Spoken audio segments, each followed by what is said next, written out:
But I mean, again, he doesn't know who Gabriel is, right? Because he didn't come from an Abrahamic faith.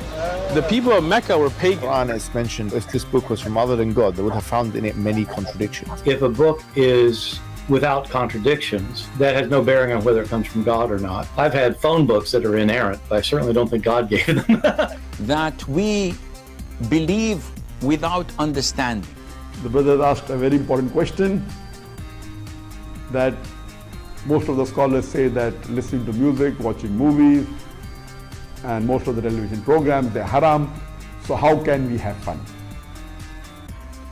Let me tell you, brother, at the outset, that having fun is permitted in Islam as long as the fun is halal fun.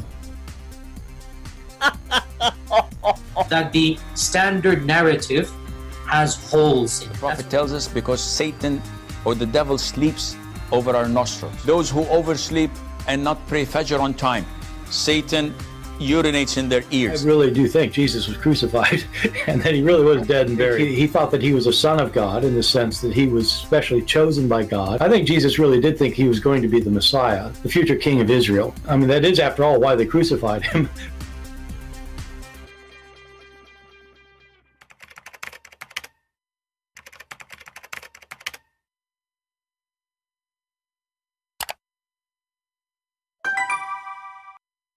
Hello everyone, and peace of Christ all of you. Please invite your friends and let us have some good time and education together. Always we see in the internet a lot of videos and Muslims bragging about how Islam changed the life of women. Before Islam, women they were disrespected. Before Islam, women they have no inheritance. Before Islam, women they have no rights. But the second you ask Muhammadan, who is the first wife of Muhammad and how he met her, they will say to you her name is Khadija and Muhammad used to work for her. So women before Islam, they have no respect, but women before Islam, she was the boss. And she was a businesswoman. And Muhammad himself, he get his orders from a woman. Do you see how they lie? Right away they lied, appear. As we always will say, Islam without lies dies. All of us, we knew that the Middle East became horribly treating women after Islam. Before Islam, you can go and you can search how many famous queens they ruled the area. They ruled Egypt, they ruled Syria, they ruled Persia, they ruled all over. Islam came and made the women a sex toy. But I don't want to blame the Muhammadan for their lies. I want to blame the Christians for their ignorance. You see, you go to a church, and this Sunday, and the coming Sunday, and the after Sunday, and the after Sunday, what do you really learn in this church, which you go to? Did your priest ever warn you about cults and lies? Did your priest even open the topic? Why your priests don't want to talk about it? What is their job exactly? Is the job of the Christian church today just to do rituals? That's it? So we go and we praise Jesus and we wave our hand to Jesus, and depend in your church culture, you do whatever rituals you do, and that is a Christianity supposedly? Is that what the disciple used to do? Is that what Jesus used to do?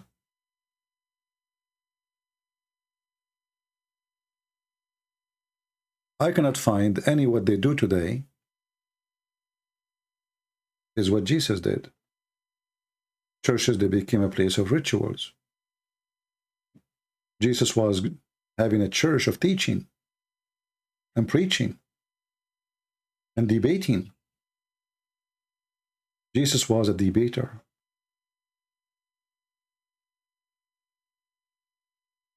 We have a churches today run by businessmen like Muhammad. All what they care for, give them a salary, health insurance, and free housing. To the point today, you can search for a priest in recruiting websites. Can you believe it? You want to have a minister at your church, they post a resume, and then people, they find your resume, and then they will interview you, and then they will hire you. So if Jesus himself, he apply to work in any of those churches, do you think he will be accepted? If Peter or Paul or any other disciple of Jesus, they apply to work in those churches as ministers, do you think they are qualified? Most likely, they will kick them out of the church after 5 minutes of them making a speech, because they will say things is not politically correct. They will say things as it is. I remember once I went to a church, and I drove actually 3 hours, you know. And the reason I went there because somebody told me about it. And anyway, I went there. The church is so huge. There's thousands of people. Huge. I mean, really huge. I asked for the church minister. And then a guy, he came. He's wearing jeans, which is ripped off. Fashion style, you know, like Mimi hijab when he wear his jeans, you remember? Have holes in it. And he said, yeah, they asked me, they said, you are looking for me. I look at this fashion boy, and this is the guy who was teaching the Christians how to follow Jesus. He have glasses match his t-shirt, and the t-shirt match his shoes, and the shoes are kind of a fishy, fancy, and ring, and nice watch. It's a fashion boy. You can tell. This guy, he just came from a fashion show. He did not really come from the church. And we are still in the front of the church. So I start explaining to him what I do. He said to me, well, send me your resume, and I will take a look. I said, you got me wrong. I'm not looking for a job. I do my work voluntarily. It's for free. You don't have to pay me. Oh, okay. Well, still, you have to send me your resume, and I have to look at it, and then I will respond to you. I said, I don't know what do you mean by resume. If you want, I can refer you to some very well-known people who know me very well, and they are church ministers. Is that what you are looking for, like recommendation? He said, no, I want a resume. And then they told me they have a church, they have a Bible study. I went inside the Bible study. It was the father of this guy. It's like the son, he is inheriting the father. So the father is the one who is the founder there. And then the son is going to carry on in the business. So I sat in the Bible study. In less than, I don't know, 10 minutes, I corrected him 3 or 4 times. This guy who claimed to be a minister, he cannot even quote a verse from the Bible. And then I said to myself, so this is a huge church, and there's a very small teachers. And the Muslims are taking advantage because we have hypocrite leaders who do not really speak of Christ's teaching. They don't even dare to speak of a Christ teaching.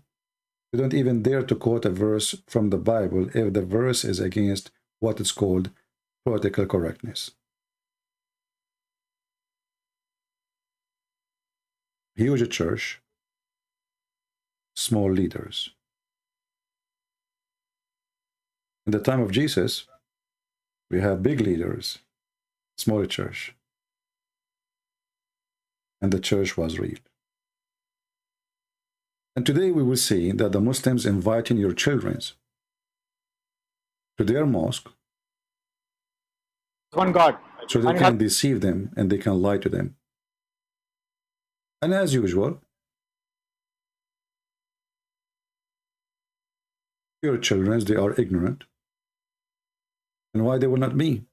If the parents are dummy, why the children will not be dummy? If the priest is dummy, why the student will not be dummy? So they prey on your ignorance and the ignorance of those people, and they invite them, and they come. And now this guy is teaching them how amazing Islam is. We can't play long of the video because whatever he say, we can beat the hell of it. But I will play little parts so they can't complain and make a copyright claim. A responsibility that we have towards God, knowing Him, worshipping Him, following His guidance. We have responsibility towards Muhammad, peace be upon him, knowing him, loving him, following him, and to all the prophets. Then a big responsibility Muslims have towards our parents. The Quran is big on it. Muhammad, peace be upon him, is big on it. One time a person came to the Prophet and asked him this question, that of all the people in the world, who should be my love, my kindness, my compassion, my allegiance should go towards? The Prophet said, your mother. And then the person asked, okay, fine, then who next? And the Prophet said, your mother. The third time the Prophet said, your mother. The fourth time the Prophet said, your father. Right? Dads. So the first time he said your mother, the third time, the second time your mother, the third time your father. And actually before that he says that Muhammad, he said the heaven is under the feet of the mothers. And this is a da'if hadith, and I wonder why Muslims, even they quote things, they don't themselves accept it. If I quote it, they will say, if I quote a hadith which is not, is da'if, the Muslim, they will say to me, it's da'if. If I quote a hadith, is embarrassing, right away they will say, it's da'if. But they can quote all kind of fake, or as they claim it, that they are. For me, I don't care really for da'if. Da'if is accepted. Da'if for me is accepted. This is why it's called da'if. But this is their hypocrisy. And then when he mentioned this hadith,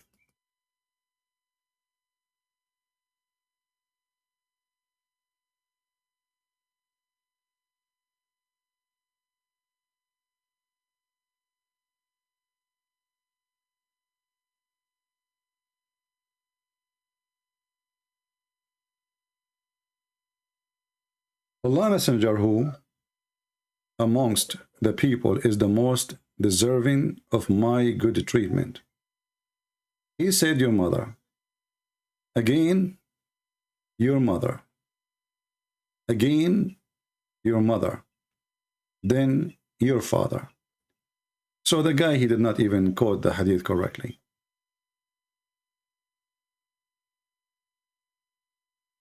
In the Old Testament, we have a command that the one who disrespects his parents, he should be put to death.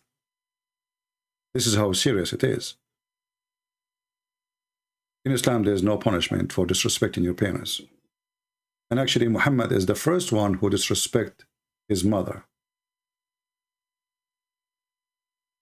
When Muhammad, he said that the women, she come and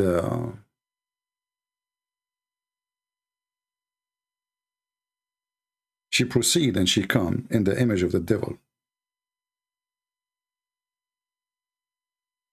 How we say to somebody, you have to be kind to your mother, and then we say to the same body, women are the devil.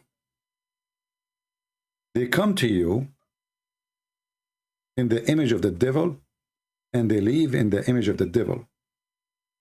And why this Abdul is not quoting this to the Christians, so he can explain to them how women look like in Islam. So the Prophet says, be nice to your mother, and the Prophet says, your mother is the devil.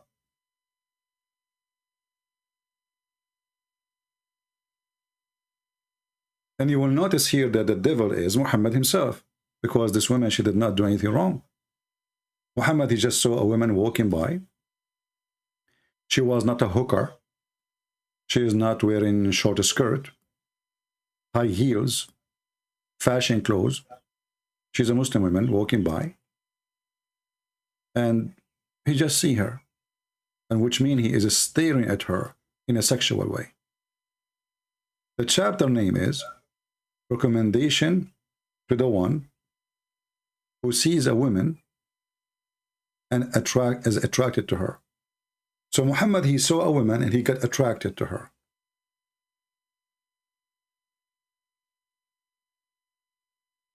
And that what Muhammad he do? It says here, he should go to his wife or his slave women. And why he don't tell the people there that in Islam we can rape our servants? And why he did not tell the people there that in Islam, if I see one of you, as the women in the pictures, and you made me horny, I will go to my wife. So I can, like, imagine you, and though I go to my wife. I'm a good guy. I will go to my wife, not to you. But I can stare at you in a sexual way. And then Muhammad, he went to his wife, even though she was doing leather tanning. And this is telling us what kind of a nature of a human being he is. He jumped on her and he have intercourse with her. In case you do not know how leather tanning is done, they have to boil the liquid, add in the colors, put in the clothing, take it off, dry it, put it back. It's a lot of sweating work, very hard work. And Muhammad did not say to himself, shame on me. I mean, come on, she is busy. Don't you see what she is doing? Muhammad, he jumped on her. And then Muhammad came back to his companion, which means he was with his companion when the women appeared in front of him in the street. So he was sitting in front of his house or his friends' companions. And when he saw the women, he got so horny and he left his companion. Now he went to his wife. He did what he did with her. And now he is coming back to his companion and he is telling them what happened exactly to him. He said, the women advanced and retires in the shape of a devil. So when one of you sees a woman, you should come to his wife, for that will reveal what he feels in his heart. In his heart, not his private part. This is a heart thing. This is love. And the Muslim, they will never quote for those Christians what Muhammad said. And as you see, this is a very authentic hadith.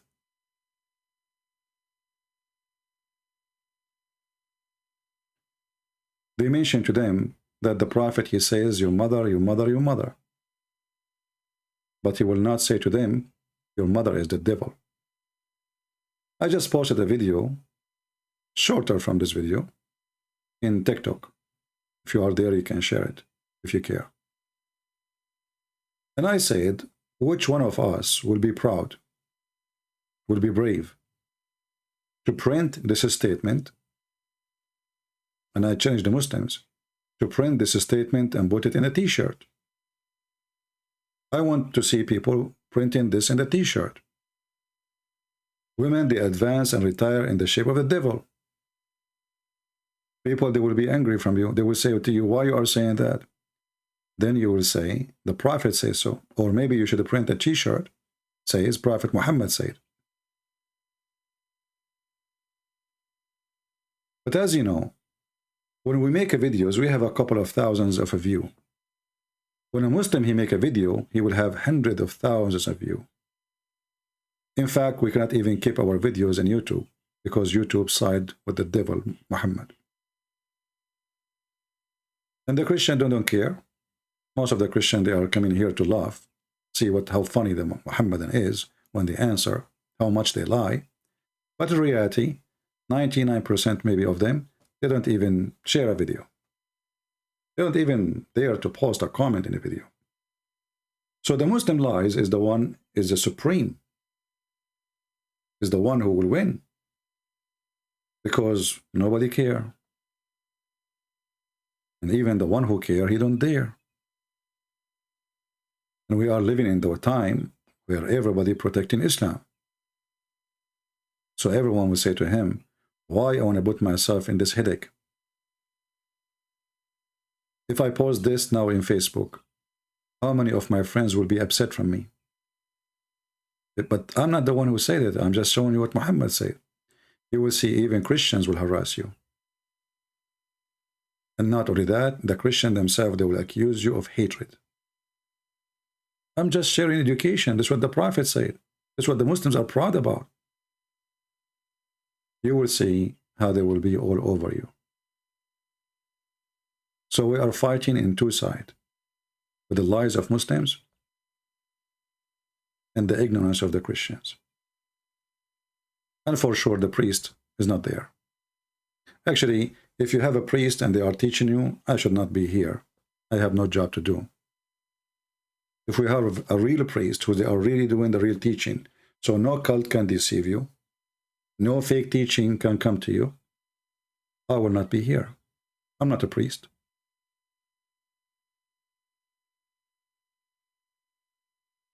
Muhammad, he made many statements putting the women down.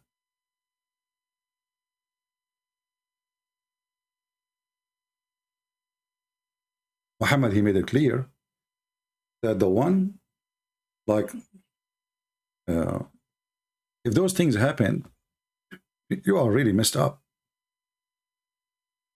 You better go inside the grave and cover yourself if those things happen. Like what? When your leaders are the best of you, the richest,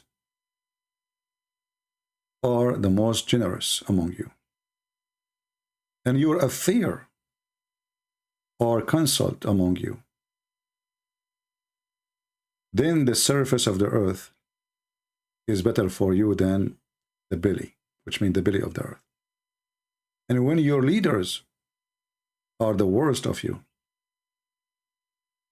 the richest are the stingest among you, and your affair referred to for women, then the belly of the earth is better for you than the surface.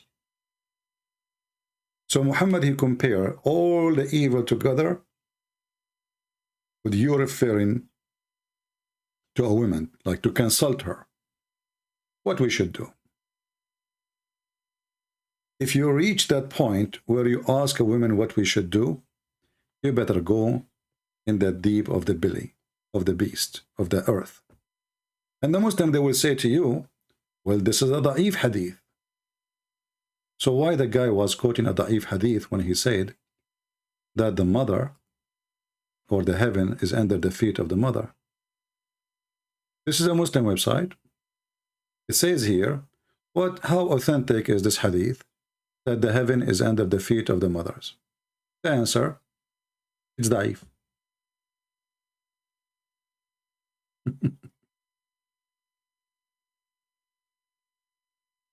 It's weak. So when a Christian prince, he quote a weak hadith, and the weak hadith is against their belief, or let us say, sorry, their propaganda,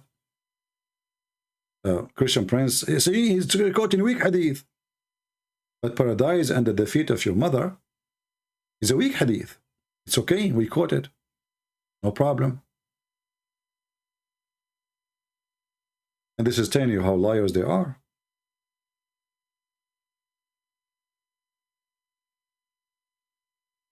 In different hadith, Muhammad, he said,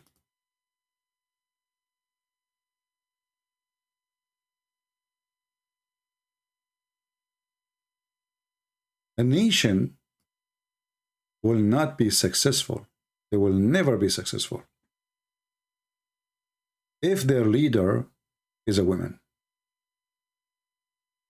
Muhammad, he heard the news that the king of Persia, he died. And his daughter, she became the ruler. She became the queen. And you see how Islam was the one who freed the women, who gave the women rights. This is Iran before Islam. And go and look at Iran today, after Islam.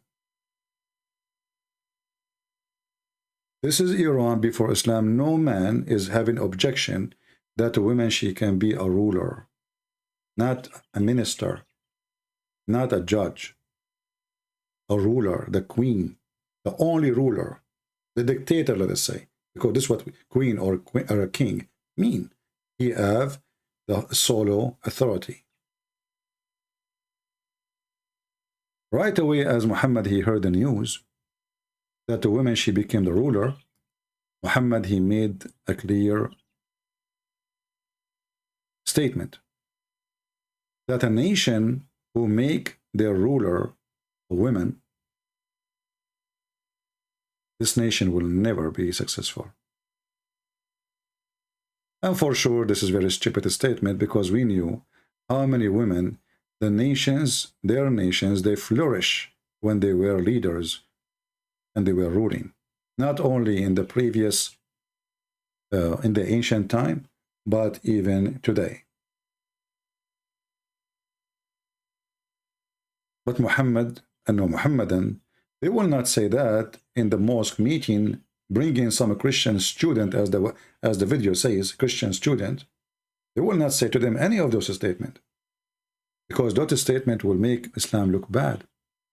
And we are here to bring you, to fool you, to make you believe that Islam is a good religion.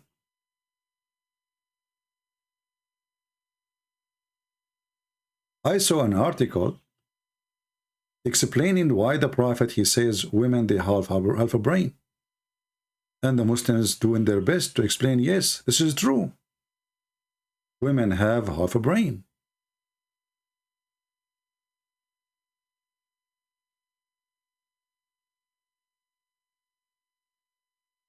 If we go in the Quran, we will see what is a match in this statement from Muhammad, that women have half a brain, where two men are witnesses, and if there's no two men, then one man and two women, because two women equal to one. And this is only in the case of borrowing money, which means a woman, she cannot be a witness in a capital punishment like theft, fornication, killing, anything serious. And later the Muslim, they add that the Muslim woman, she can be a witness in the case of giving birth, because she is the only one is allowed to be in the room with a female when she is giving birth, like just to witness that this is her kid. Yes, I saw that. So this was addition. It's not Muhammad saying that, but because of the necessity, they allow the women to be a witness for giving birth. Muhammad, he claimed that women, they have deficiency in their intelligence, and they have deficiency in their religion. Do you think this guy in the video, he will explain to those naive Christians, and he will mention to them what we are reading now? He knew that those things will make an outrage reaction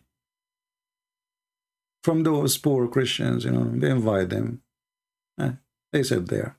Nobody open his mouth. Nobody really have any knowledge. Nobody, actually, a Muslim, he invited you to the mosque, and you decide to go. Shouldn't you go and study first Islam before you go?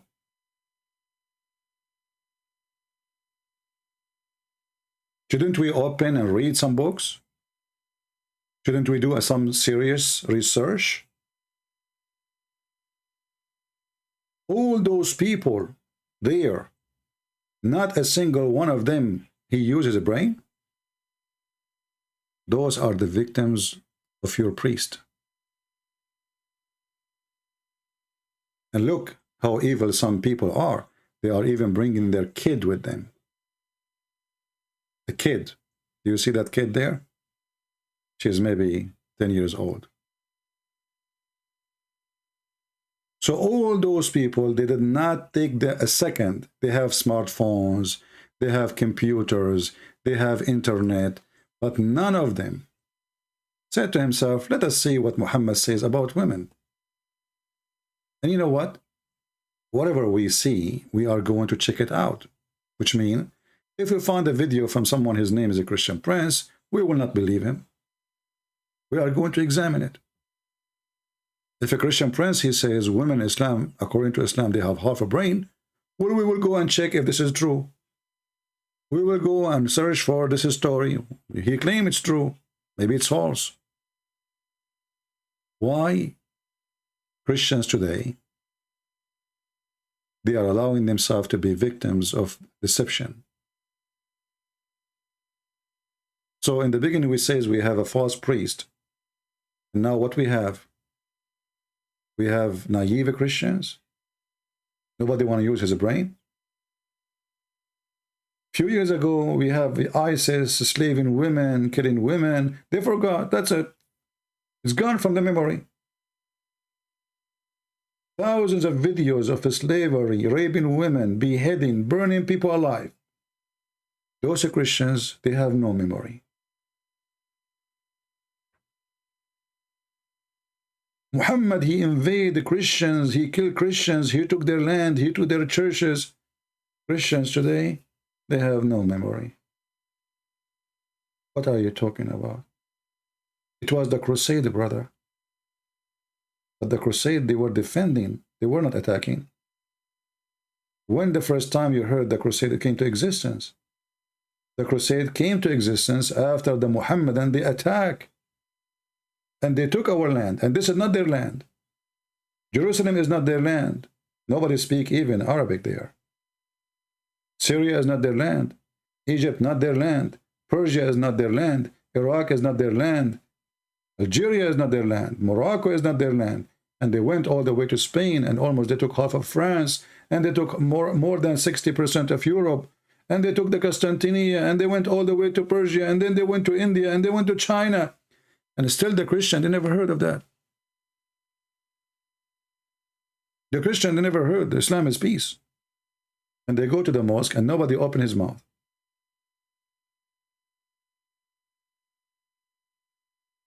Look how Muhammad, he looked down at women.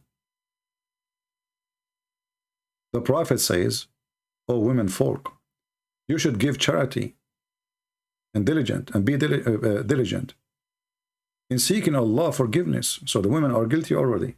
He said all women, not all. He's not talking to a woman. He's speaking all women, all the women. Seek forgiveness. Okay, what happened now? Why? Because I have seen when Muhammad, he went to heaven, Allah made him see, as you see here between two brackets, in the night of a session, or like he went up to heaven, in the highest heaven, that the deliverers of the hell are women. And here they see how funny and how stupid it is. Muhammad, he went to heaven, but he saw people in hell. Did you see stupidity? I went to visit heaven, and I saw people of hell. Are you sure you went to heaven then? And the funny, he speak about women, they have deficiency in their brain. So I went to the vegetarian market and I saw the beef. I mean, you went to heaven and then you saw that the hell is full of women. So the majority of hellfire, the population of hellfire, are women. Why? What is the reasoning? Muhammad is a scientist person. He speaks with the reasoning. He's not like normal people like you and me. He have to give you the reasoning. A woman among them, she said. Why is that? The majority of dwellers of hell are women. Well, this woman, by the way, she must be cursed by Muslims at that time. Maybe she got killed. The Prophet said, you curse frequently, and you are ungrateful to your husbands, and in spite of your lacking of wisdom and failing your religion, you are depriving the wisest of the men of their intelligence. Upon that, the women ask again, the same women, what is our deficiency in our wisdom and our religion?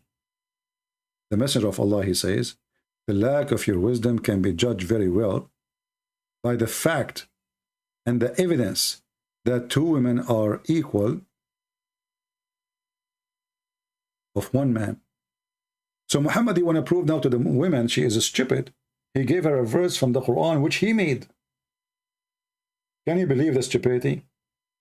He is the one who came with this, and now he says it's the fact. It's a fact. See that? You see the fact? I write a book, and then you say to me, where do you get the proof that the women, they have deficiency? And then I say to you, read my book. It's a fact. Do you even see the word fact?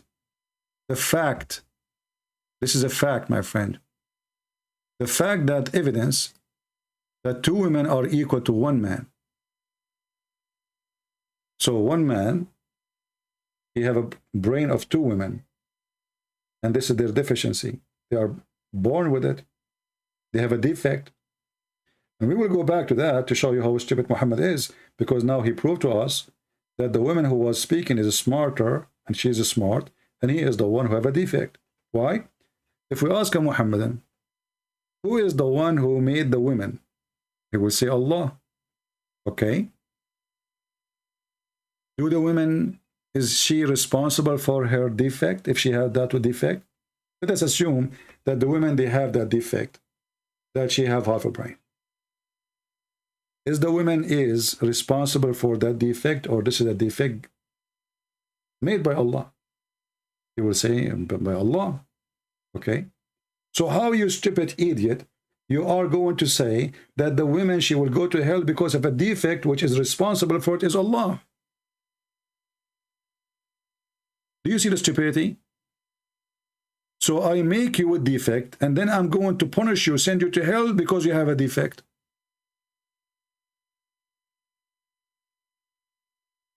Who is the one who have deficiency? Is it Muhammad or the women? Do we blame the one, the manufacturer, or we blame the one is made by the manufacturer? Do I blame the phone of Apple, or I blame Apple? Who is the one have deficiency, Muslims? Obviously your prophet. This woman, she asked an embarrassment questions, and he is a fool as usual. If she is made by Allah, as they claim, and Allah made her half a brain, so what's her fault? And why she will be in hell? And you will notice here that Muhammad is connecting all those things together, which mean if a woman, she curse her husband, well, because she have deficiency in her brain. If a woman, she is ungrateful to her husband, well, because she is suffering from deficiency in her brain.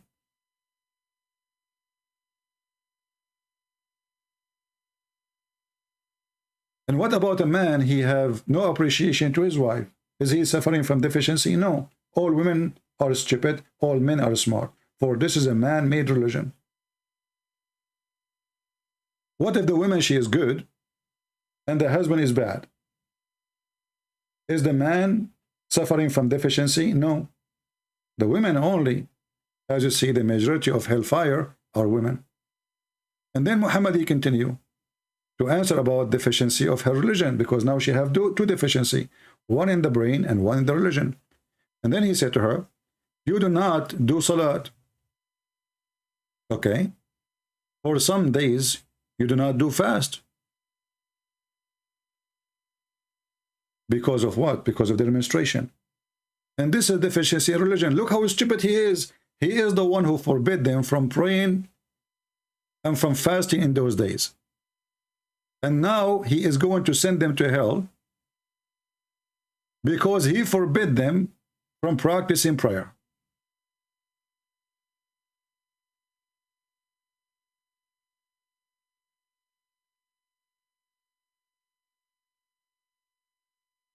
Anyone will start talking about Orthodox, Catholic, Protestant, I will block you immediately. Don't waste my time. We have no time for puppies. Do you see the stupidity? And this is Sahih Muslim. And if you are a Christian who listen to those liars, maybe you think we are lying to you, because these days everything is upside down. The Muslims are telling the truth, and the Christians are liars, even for the Christians. This is the book, and we can show it to you from any other books. All of them, they are Islamic, authentic books. Even here it says Sahih. Sahih means authentic, in case you do not know. What about this one? Sahih. What about this one? Sahih. What about this one? Sahih.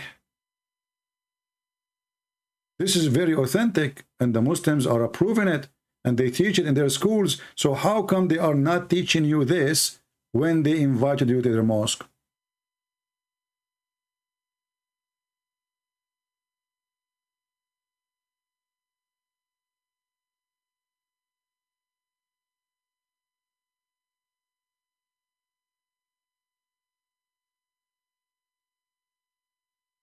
Are we done? No. Muhammad, he will import bad women. You know the bad women? Women, they are bad.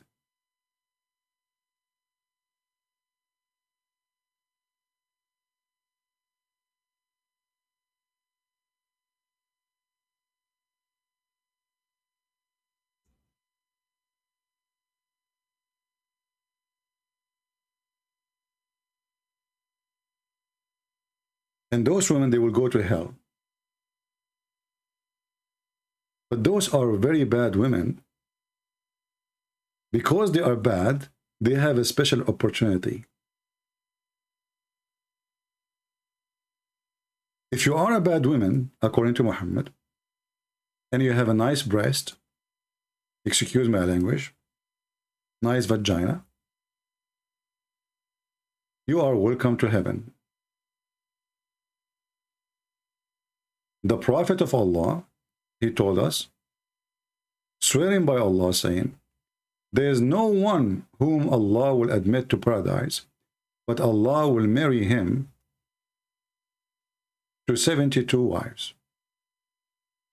And by the way, this is the lowest reward.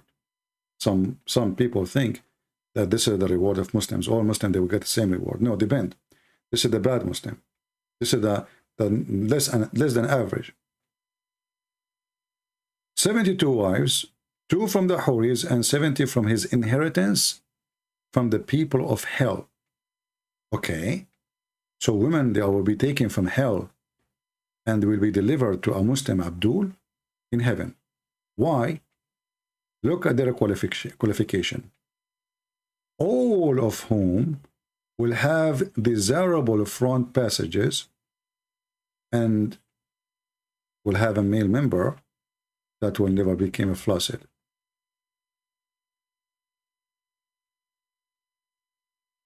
And here you see there is something stupid in the, you know, Muhammad is talking about the women who is coming to you. And then he says, and they have a male member. Very stupid, right? I mean, the Arabic is really stupid here. Because if you are talking about women who have desirable front passages, which is the vagina, the breast, and this is their qualification. They are hookers. They are for sex. That's why they are there. And then right away he jumps and he says, and he will have, the translation, a male member that will never become flaccid. He who? The Muslim, they will say to you, this is go back to the male who was going to receive the delivery of those females. And here you see again how Muhammad, making them win, they are the one who deserve heaven, and heaven is made for men, and women, they are just accessories. They are sex toys. They are made from silicone for the man joy. You want to play, you want to have fun. This is what women are made for. He did not say, I will bring you women, they are desirable because of their brain, because of their dignity, because they are decent, because they are women who pray Allah to Allah. He is inviting women for one reason. They have desirable front passages. And then right away he jumped, not to speak about your qualification as a man. He speak about how Allah will reward you. By the time you receive those women, your penis will become different. Your penis will never go sleep. And this is a statement of a prophet of God who respects women. And now we have to agree. I mean, this is a lot of respect. Most of women, they will go to hell. Then Allah will filter those women. He will bring the one, she have nice boobs, and nice breast, and nice legs, and he filtered them, you know, he washed them, you know, like a manufacturer. And the woman, is not good looking. Well, bad luck's what I can do to you. Sorry, you know. You have to be very good looking. If you have nice breast, nice chest, nice ass, nice vagina, you are really the lucky one. You win the lotto. It's a lotto. So Allah will filter from all the women in hell, and those who they are qualified, they will be imported from the hellfire to the heaven of Allah. And who is waiting in the heaven of Allah? A horny man who cannot wait to do boom boom. And this is supposedly what Muslims they say to us about the Prophet of Allah respecting women. When Muhammad in the Quran, he says that women are not to be witness except in the case of borrowing money. And one woman is not qualified. Even two women are not qualified. Why? Because those two women, they have to be approved by the males who they are in charge. So when you want to borrow money, transaction of money, well, you have to have two witnesses. And those witnesses have to be from your men. But if there is no enough men, you don't have two men, well, one man and two women. So one man at least. Which means if we have 1 million women, they witness that I borrow from you money, those 1 million are not approved because women are mentally ill according to Muhammad. At least one man. Otherwise, the contract is not valid. The witnessing, there's no witnesses. So it doesn't matter how many women after the number, as long as there's no one male, then there's no witnesses. And those women, if there's no two men, one man and two of your women, such as you choose, which means you have to approve them. And actually translation is not true, because it doesn't say as you choose, it says mimman tardawn. Tardawn, we mean that the one you accept to be witness.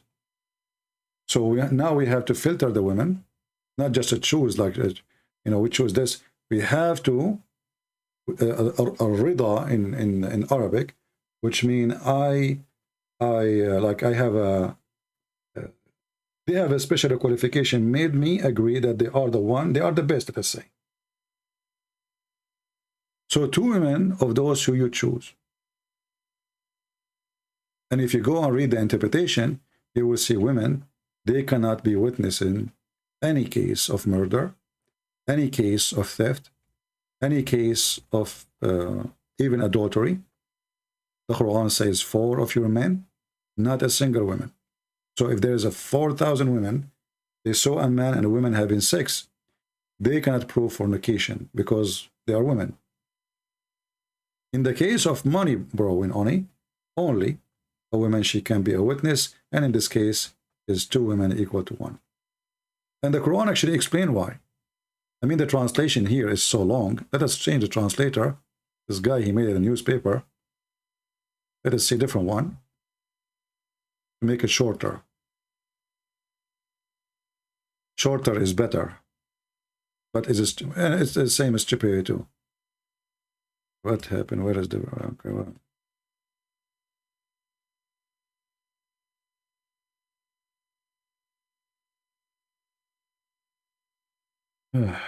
The page flipped, I think. Yeah. Well, it's the same as long one. But anyway, you can take this. Here it says, so if you agree with those women, as I said, if you agree for the witnesses, so that one of them, those women, the 2 women, if one of them she err, the other one she remind her. So Islam assumed that women, they err. Why they err? Because they have half a brain. And here you see that the one who made this statement is a stupid fool. Why? Because if the first one err, what is the guarantee that the second one will not err? Isn't it the second one is a woman too? Do you understand? What is the reason for the first one to err? The reason, she's a woman. It's her gender, right? So if the first one err, the second one will correct her. But I thought all women, they err. Isn't it women, they have defect? So if the problem is their gender, it doesn't matter how many women we add to be witnesses, all of them, they are going to err. I mean, do you see the stupidity?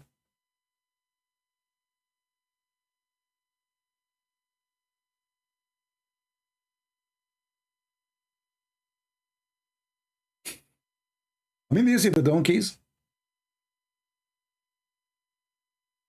If we say all rabbits are not smart, then what is the point to say we need two and smart to be witnesses?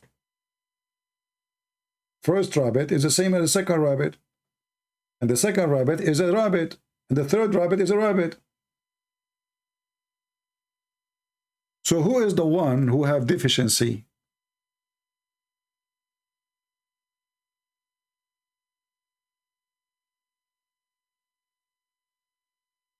In fact, the translation is false. The translation doesn't say er, it says tadul.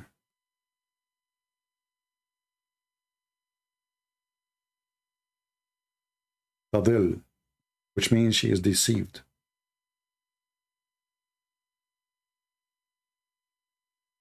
So the nature of women, by nature, they are deceived.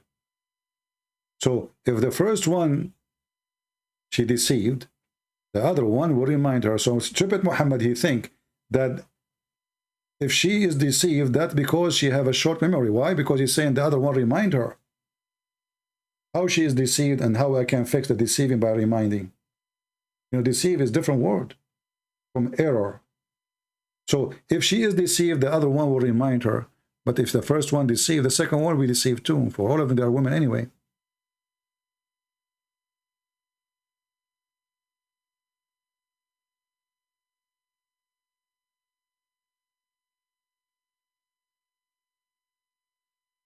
Women, they don't have the same inheritance as the male. Why?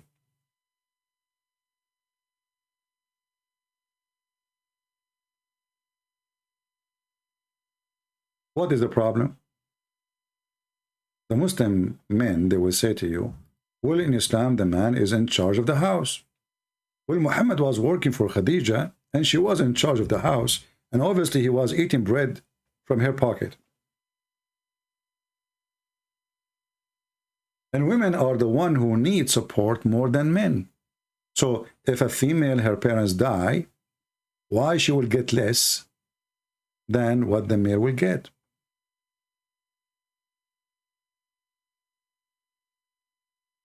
Who need more support in a society? It's a male society. Women. The male, he can work easy, especially in the old days.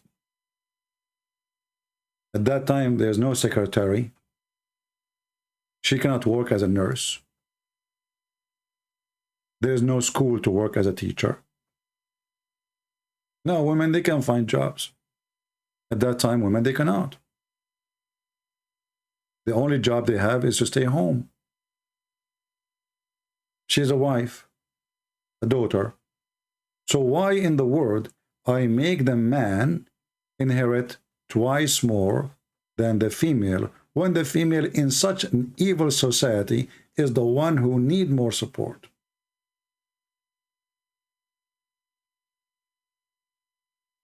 The Muslim, they explain, well, when a man, he get married, he have to spend money to get married. The women, she don't.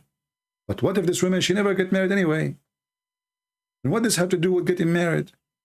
Isn't she a child and she deserve to be having from the money of her parents? And they try to find all kind of excuses. But if we go back and we see how the daughter of the Persian king, she inherited the kingdom of her father, you will see how Islam treats women.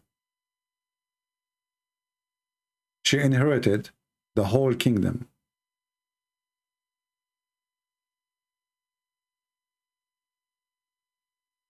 And those Persian, after Islam, they became what they became today. Women is walking inside a box. If you go to Indonesia and see those poor Indonesian Muslim women, they are wearing the veil and they cannot even breathe in such a country which is extremely hot, extremely humid. How in the world even you can walk with it, how you can handle it, how you can live inside it? They bury the women alive.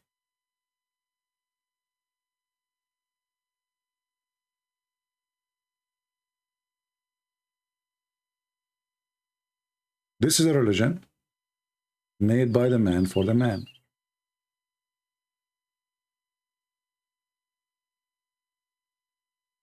And we have tons of verses in the Quran speaking about how women are stupid, how women they are deserve even to beat them.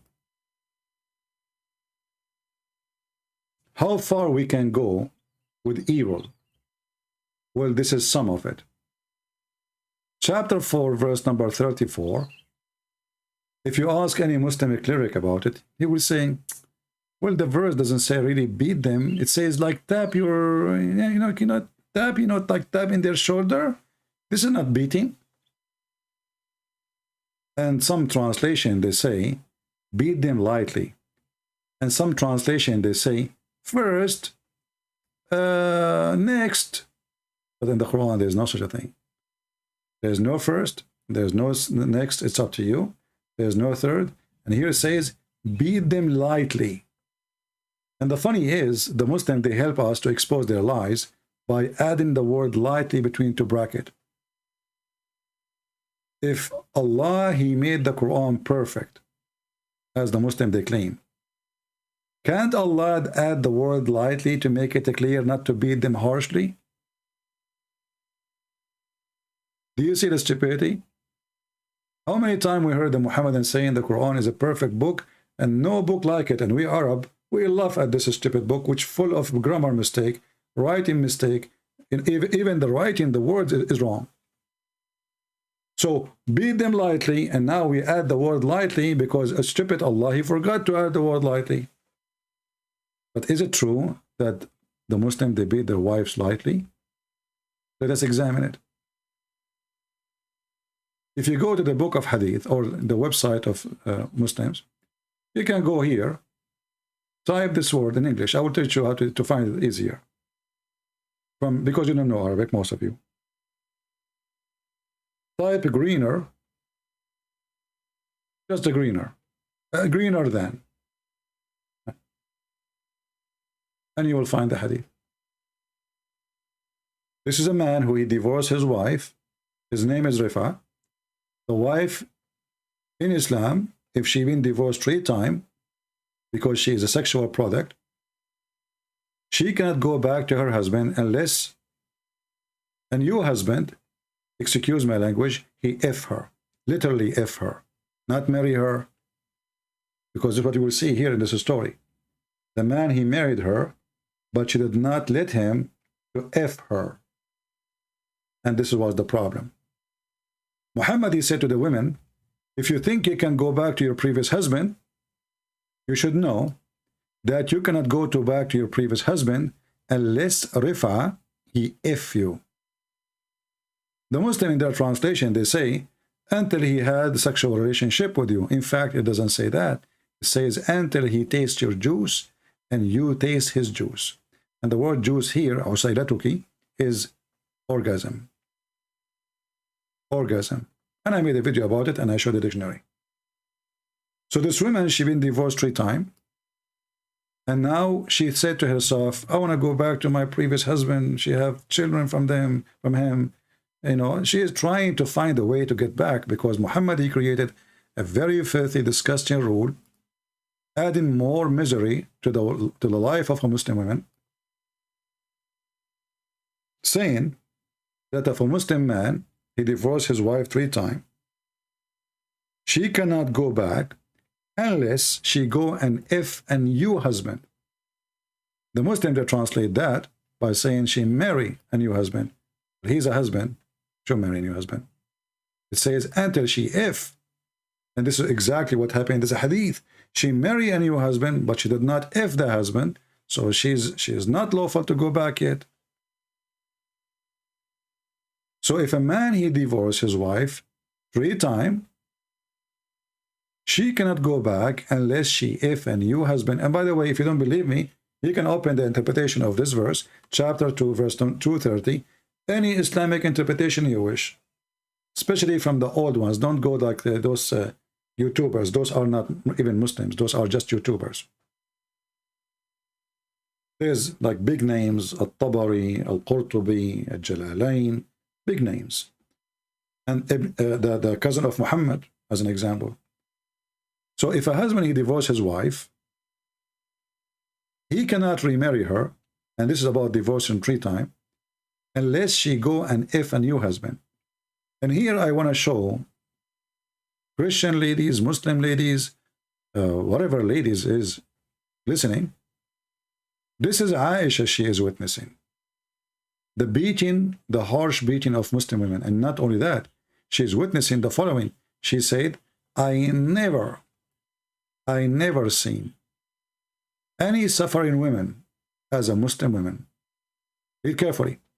I have not seen Aisha, the wife of Muhammad herself, witnessing how much Muslim women they suffer.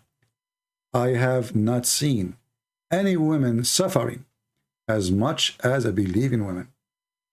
This is not a Christian prince saying that against Islam, because Christian prince, he is 100% against Islam. This is not a guy in YouTube. This is Aisha, the wife of Muhammad, the first witness for the life of the Arab Muslim women in the time of Muhammad.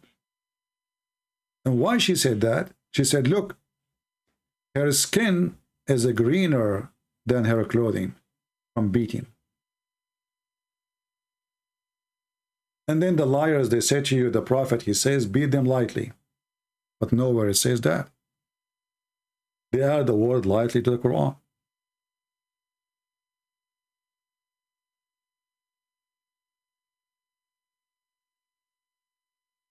And now, after giving you some about the garbage of Muhammad and how he looked at the women, and there's way more, things we can show. How many people will watch this video? How many people will watch the video of the Muslim? 200,000, almost 300,000. How many people will watch my video? How many Christians they will share this video? How many churches they will ask their children to watch and learn? You know the answer. Go check a video made by a Muslim, how much view he have, and all of it is based on lies. And a view of a Christian person making a video against Islam, and see how much view he have.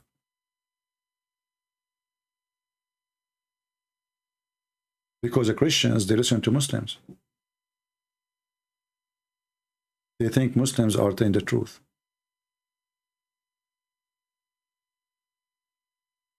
In America, my friend, a dog, he have more protection than a woman in Islam.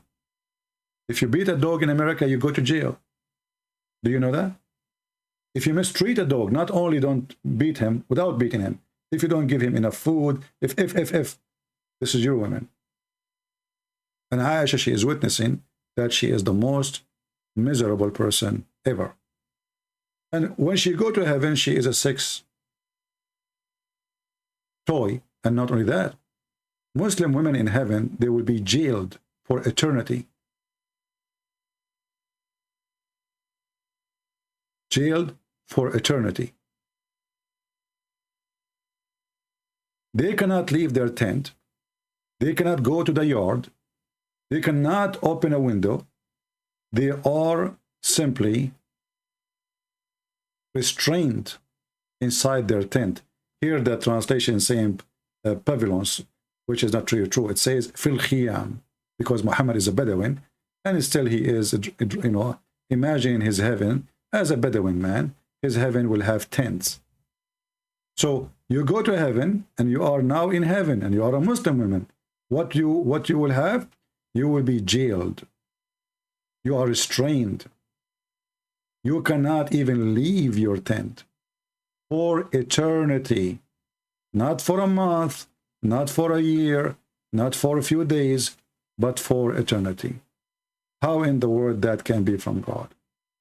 And here you ask yourself, my friend, if this is from God, so what is from Satan?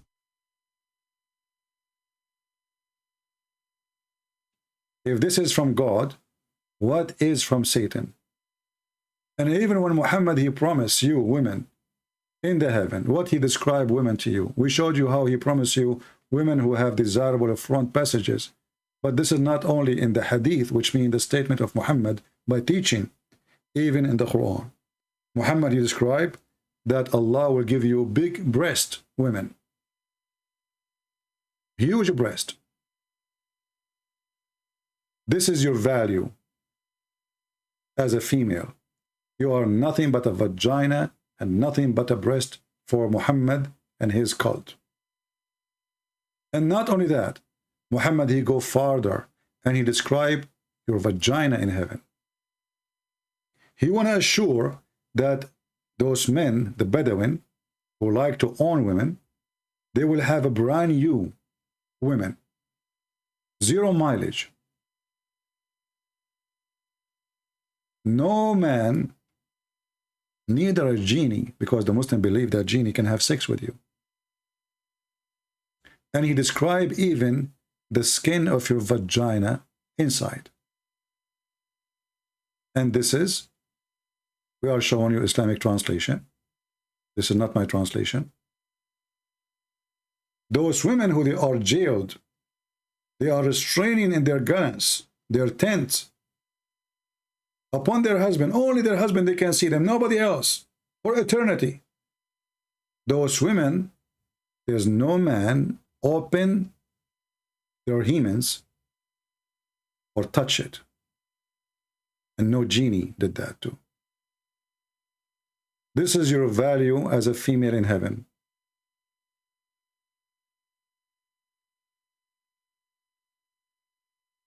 And now how many women they will share this video with their friends? If I'm a Muslim and I make a video about how beautiful Islam and how Islam, you know, give a privilege to women. Before I forgot, the Muslim, they will say to you, well, do you know that the Arab before Islam, they used to hate to have children who they are females? And even they used to bury them? That is a lie.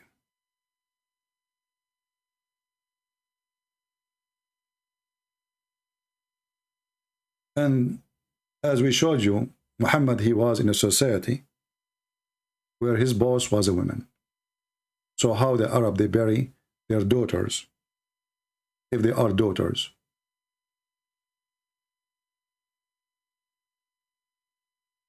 That means Arab, they will disappear. If everybody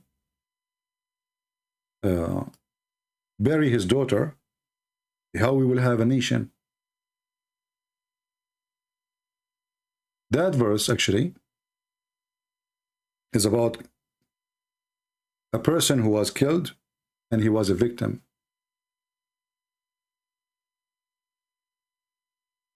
And the soul in the day of judgment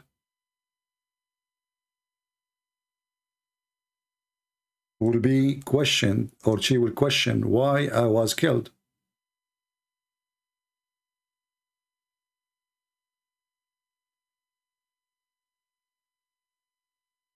The soul in the day of judgment is going to ask the one who killed her, in what guilt, in what reason you killed me? The Muslim, they lie and they say this is about females. And they prove that this is not about females. When they say to you he is she actually is a female word, but this is not about a female. This is go back to the soul. This is why it says here the soul. Do you see it? I mean, even the word there, I say in front of you. So the soul in the day of judgment, they will join. And then that soul who is buried is going to ask, for what reason I was killed? And the Muslim, they lie and they say this is about burying the female alive, which is absolutely a big fat lie. The Quran says that if a Arab man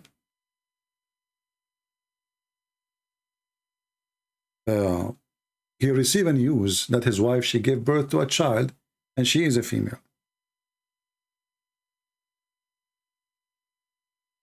Allah said to them, why you are upset from having a female child? What is the problem exactly?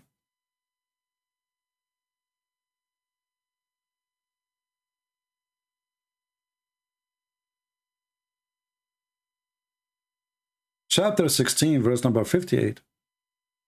And when the news of a birth of a female child is brought to any of them, his face become dark. And here, by the way, it doesn't say dark, it says become black.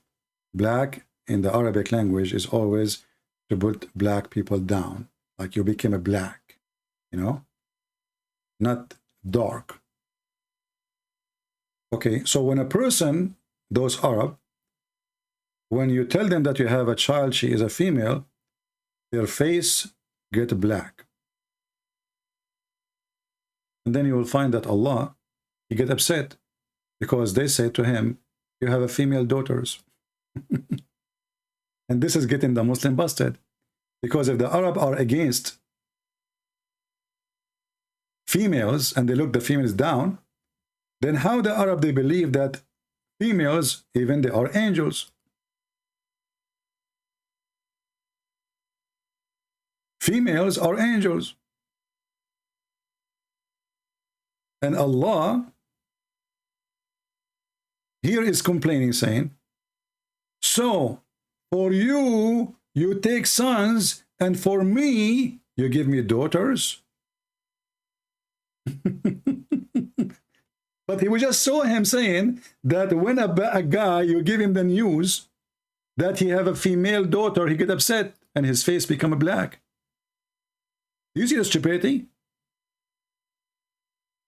He was saying to them, why your face get black when you receive a news that you are having a female daughter? Your wife, she gave birth to a female daughter. And then the stupid Allah, Aka Muhammad, right away he says, like, what the heck? For you, you have sons, and for me, I have a daughter. And not only that, he says, this is unfair division in different verse in the Quran. This is unfair. Allah don't like it. How in the world you take a females as an angel? We just told you angels, women, they are going to go to hell. And then you say to me the females are angels. What's wrong with you?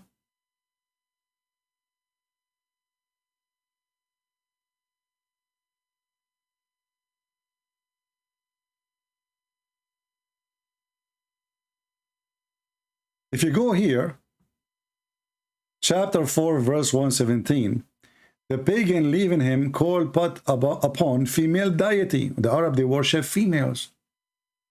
So they think they are angels. They think they are goddess, not only angels. And Muhammad is saying to them, this is from Shaitan. Allah is a male. God is not a female. We continue. This is again chapter 4, verse number 117. If we continue here, we will see the following.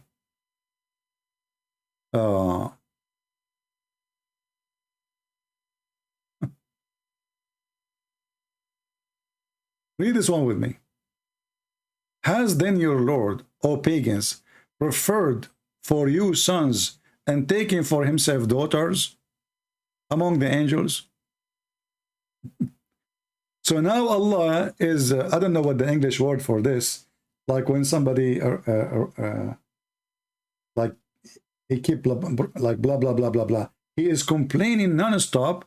Like, why you do that? You take the sons, I have the daughters. You see, he is not saying I don't either have son, I don't have daughters. You know what? But why you are?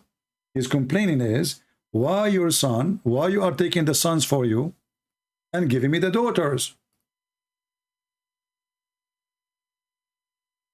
And then the Muslim, they say to you, the Arab, they hate women before Islam. How they hate women? How they look at them down and they pray to them? They worship them. They think they are angels. They think they are creators. They think they are goddess. In different verse, Muhammad, he went farther, complaining against women. He says,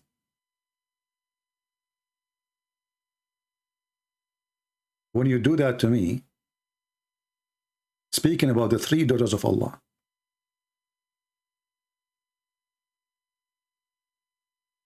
for truly did he see the signs of his Lord, the greatest.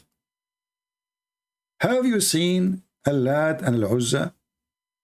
And another, the third one, the goddess, the Manat? Here you see the stupidity again. If Al-Lat and Al-Uzza are not exist, so how they seen them? And those are goddess.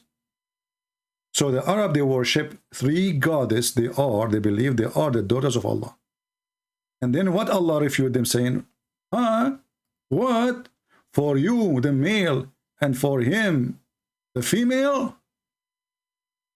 This is indeed a division most unfair. But isn't this the same stupid God he was saying that the Arab, when you tell them that you have a daughter, their face turn black? The same God. And this is here, we'll end our story for today, that as you see, the Arab, they never look down at the women. In fact, they worship them. In fact, they believe they are angels and goddess. Islam put the women inside the garbage bag. Like those garbage bags you buy them from, you know, Sam's Club or Costco or Walmart or whatever, you know. You open two holes for eyes. And actually Taliban now, they are asking that we should have only one eye open, not two eyes.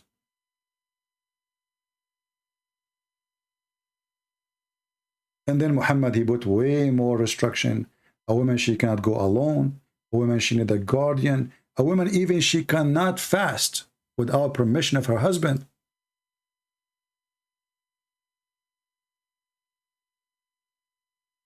Can you believe it?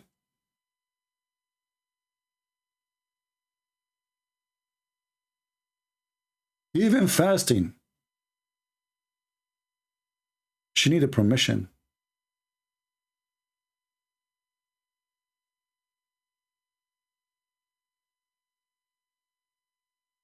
If the husband did not approve,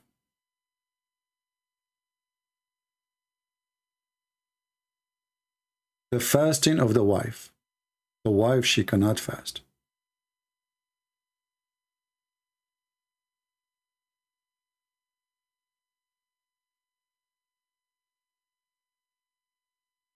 Which means even the women, she don't have really the rights in the religion, even to fast.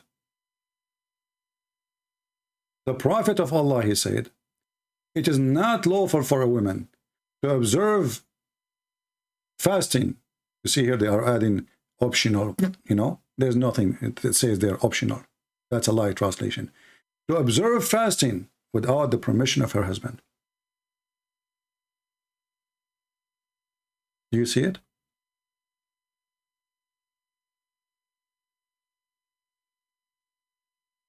And this is Al-Bukhari, in case somebody will say to you, well, those are not accepted hadith.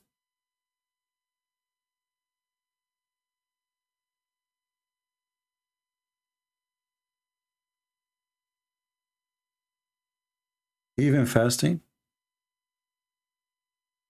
If a woman, her husband, he asked her to come to the bed which means to have sex.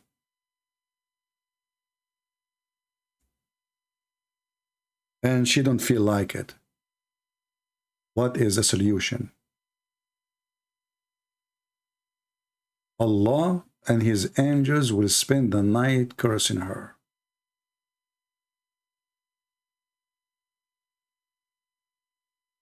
Do you see it? What she did, she don't feel like having sex. Maybe she is tired. Maybe she don't like it. I mean, she's a human being. She is not a sex toy.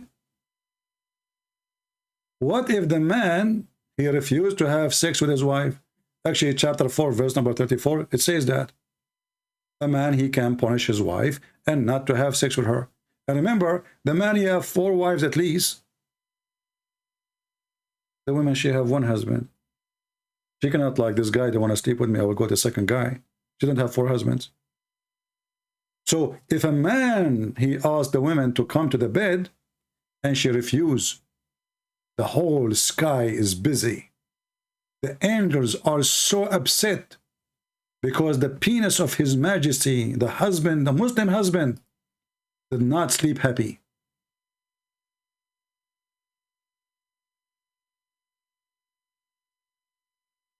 Even Muhammad, he made it so clear that everyone in heaven will be cursing her. Everyone in heaven. And you see the Muslim here, saying displeased. Displeased, that's false. False translation. It says sakhit, which means extremely angry, not displeased. Until her husband is pleased with her again.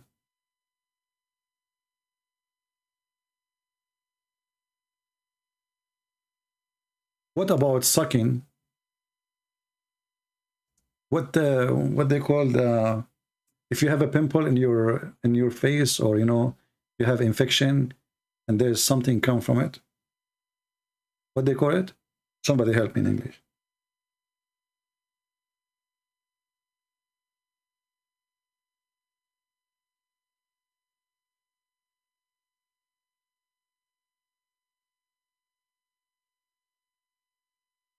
What is the word? Imagine the crazy Muhammad, the man-made religion, says if a woman, she lick that liquid, the pus, if a woman, she licked the pus of her husband, she did not even do enough to him yet.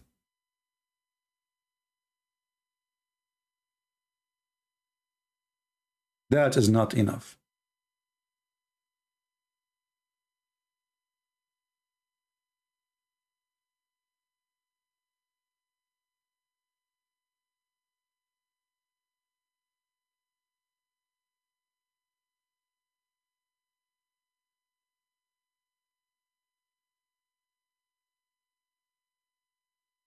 I'm just trying to find the hadith in English. Give me a second.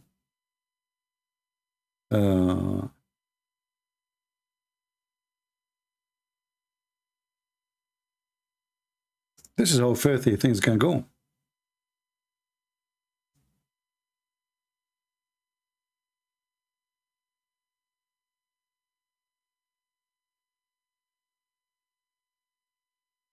Let me see if I can find it in English. Because, those websites didn't have everything. No, this one not.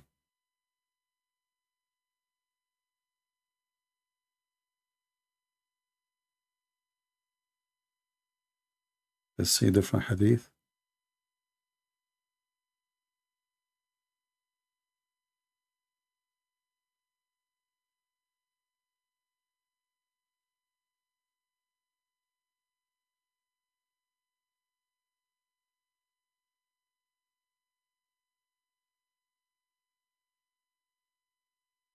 No. It is fine, different hadith. You see, I have, in my head, I have tons of, if we don't find one, I will search for the other one. Actually, Muhammad, he ordered even the women, he says, the women, she should bow down. If a woman, she should worship, someone after God, it should be her husband. She should bow down to him. Let us see this one. Here we go. We found this one. The Prophet said, if I were to order anyone to prostrate himself before another, I would have order a woman to prostrate herself before her husband. And this is Sahih. And here it says Sahih, which means authentic. Abu Hurairah reported that God messenger saying, if I were to order anyone to prostrate himself before another, I would order the women to bow down to her husband.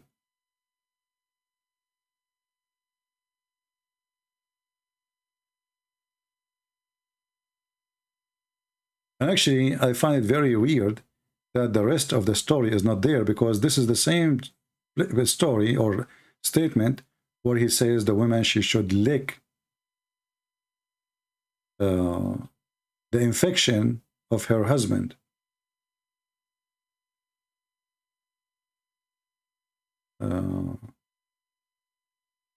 Here he said, Muhammad,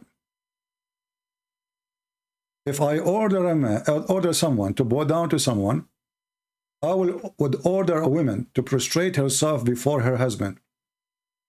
And if we are to order her to convey stones from a yellow mountain to a black one, or from black mountain to a white one, she should do it. Do you see it?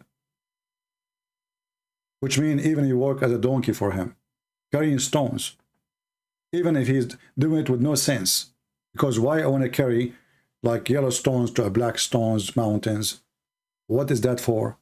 I'm just moving them between mountains, even though, which means even if the order does not make sense, even if the order is not even made for women, you are his slave.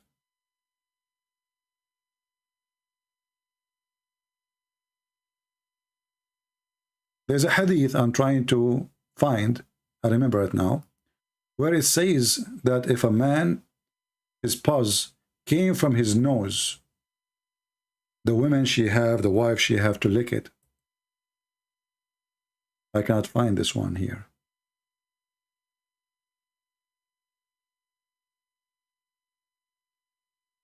Let us see. I can't find it in Arabic, but I'm trying to find it in English.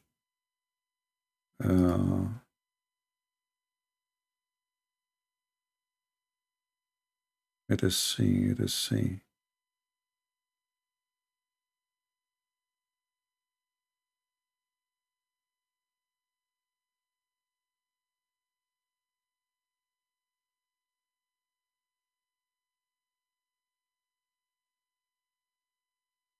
I believe once I found it here before.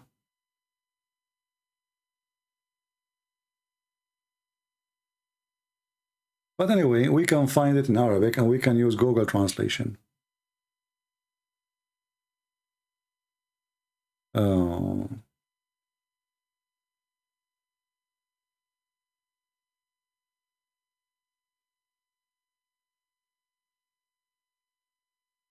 Let us see here. Okay.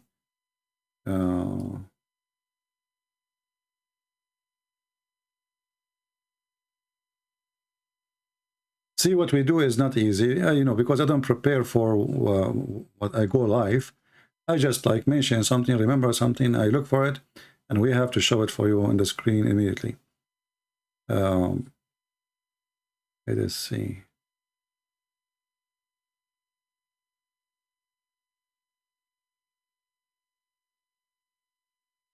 Let us see if we can find this one in English.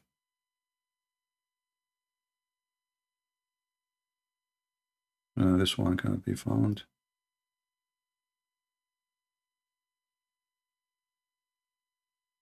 Yeah, for me, I don't like to mention something without showing the reference. So if we give up finding it in English, we are going to show it to you in Arabic. And it's the same anyway, because all of them, they are coming from the Arabic anyway. And you have to, use translation. I could not find this one in here. Let us see another one.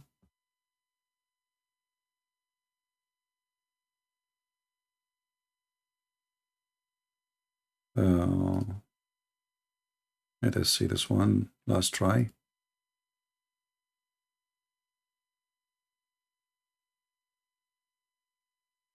Same. So let us use this website here.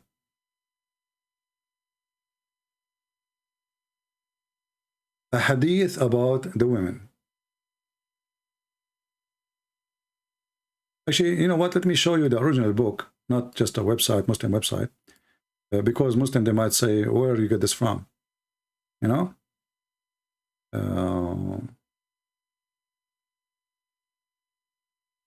We better find it from with the page number, the volume number, so the Abdul, they will not open their mouth and they say, this is not true, this is false, as usual. Here, okay.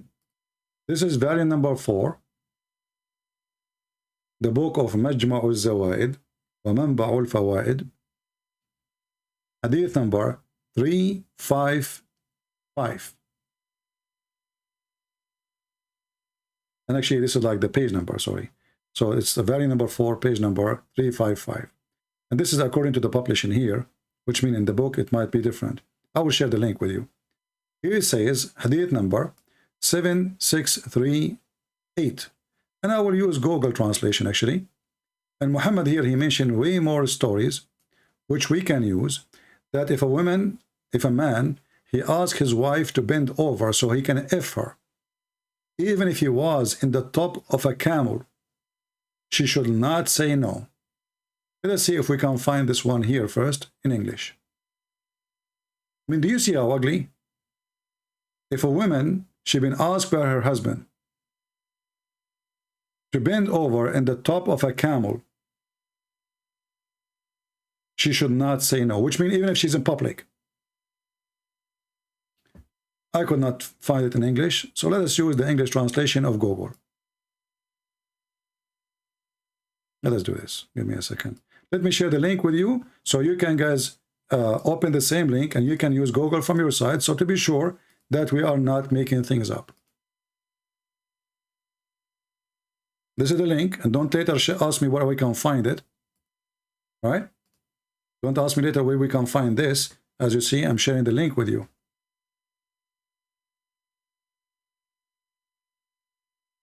Because I know some of you later will say, can you give me the link? The one you mentioned in Arabic? Well, it's in the chat. And if you watch it later, click on it, save it. So let us open here. This is the website we ask you to open. And we will use Google Translation in front of your eyes. And you can do the same from your side, just to be sure that we are not making things up. And as you see, this is islamport.com. This is a very Islamic website. Translate to English.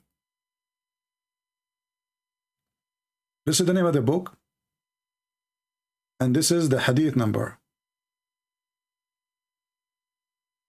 Now this page is not really coming clear because for some reason when you zoom, I mean, like the text disappear. Maybe I should find different website. Give me a second. But anyway, you get the hadith. You will see here, and just from my side, as long as you have the link, doesn't matter really. You will see that Muhammad saying that if a man, he asks his wife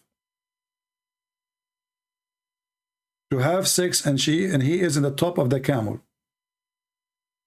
He is where? He is in the top of the camel. She shall not prevent him herself.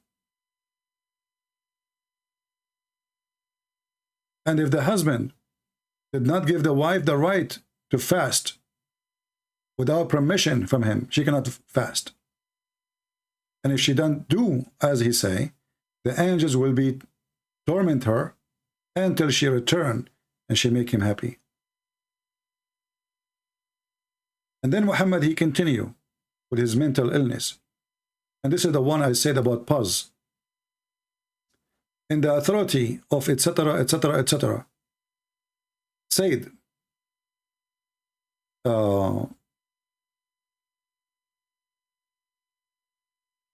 Let us see here. Yeah. This woman, she refused to marry and obeying her father to marry as he said, he ordered her. So Muhammad, he said to her, well, you have to obey your father. Obey your father. Now we go to the one after. The husband right over his wife. If he have urine, I think this is the pus, right? This is the infection liquid. The disgusting, smelly, white liquid come from your skin. If he had such a thing, the pus, she had to lick his nostrils. She had to lick his nose. His nose is dripping this liquid. What the wife's duty is? To lick it. And even to lick the blood is coming out. And the pus is coming out. And she have to swallow it.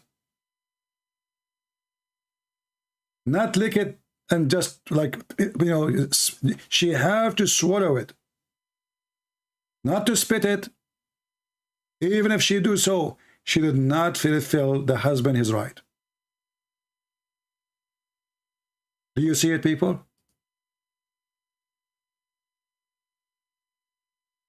And then those liars, they say to you, women in Islam is respected. And here Muhammad is speaking about the right of the man. I found actually a better website here, the same book. I will share the link with you. I will make it because the title have Arabic. I mean the top there. If you look at me here, I have always difficulty to share those kind of links because they have Arabic, as you see. You see, so I have to convert them. So let me convert this link, make it shorter without the Arabic, so we can post it in YouTube, and you can save it in your reference, and you can add the title description for what you heard, what you learned. But my friends, do you see how Islam respects the women? Now, if you are a sick person, you would love it. If you are a sick person who like to take advantage of women, treat them like garbage, you will love it. Because this is a religion made by the man for the man. If you are a sicko, if you are mentally ill, you would love it. This is the link I just gave you. This is a better link than the previous one because the website can form differently, you know. Now the website I gave you, it's called Sharia Library, but this is not a Shia book. Just take a note. This is Muslim Sunni book. But don't think that the Shia, they consider the women higher than men. They are the same.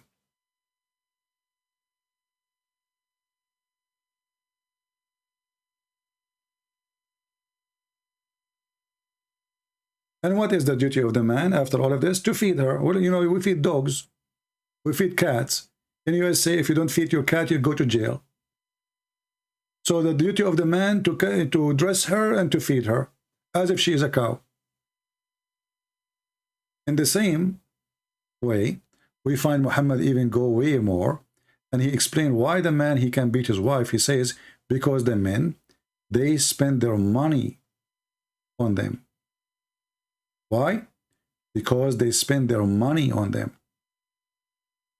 So the reason the man, he can beat the hell of you, because you are considered the same as a hooker, as a whore. Men are protectors and maintainers of women, because Allah had made one of them excel the other. So by nature, the woman is not good and the man excel. And because they spend from their means to support them. So the man, he earned his right because he is excelled by nature. Allah made him this way. And in the top of that, he spent money on you. As if you are a whore.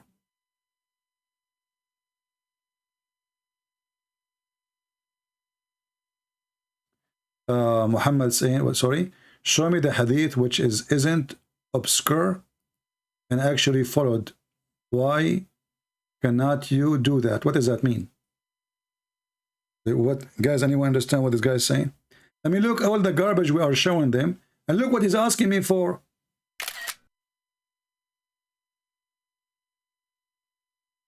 What is that? And if there is a hadith you want to post, my friend, post it. Let us see, so we can laugh. Show me a hadith which isn't obscure and actually followed. So you Muslim, you don't follow the preaching for a prophet? You Muslim, you don't follow the hadith no more? You don't follow the Quran no more? You Muslim don't follow that the one who beat his wife, nobody can ask him, question him why he beat his wife?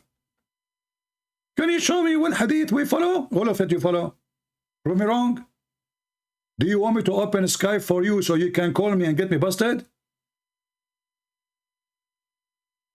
Or you are a hero in the chat?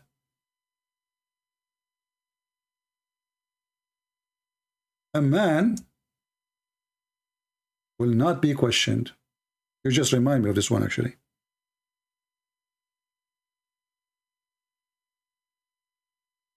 A man should not be questioned why he did beat his wife.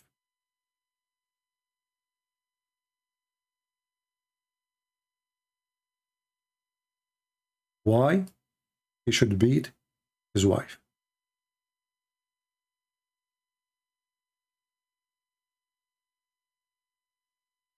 Or why he did beat his wife. Which means, if you live in an Islamic country and you call the police and you tell them, my husband is beating me, they will say to her, you know what? It is not right for us to ask him why he even did beat you. This is his right. And Umar reporting, by the way, what Muhammad said.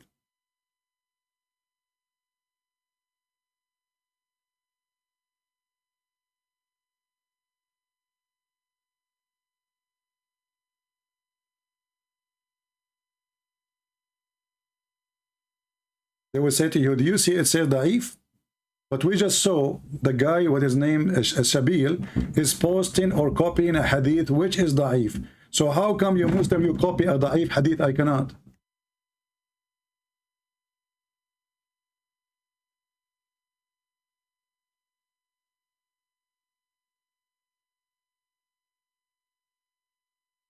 This is your potato was quoting a hadith which is da'if.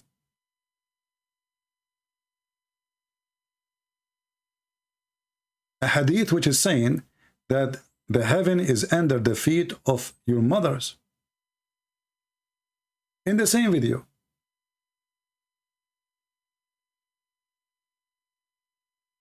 And I showed you that this hadith from a Muslim website is da'if.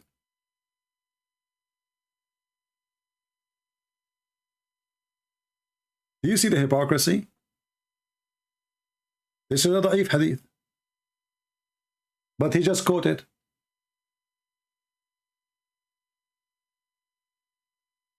And this is the question. And this is a Muslim website.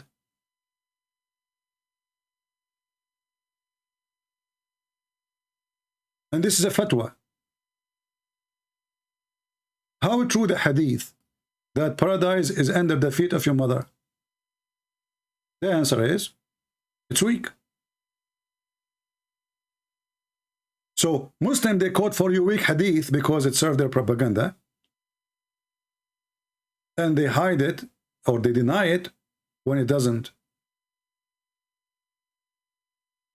Do you see the hypocrisy of this religion?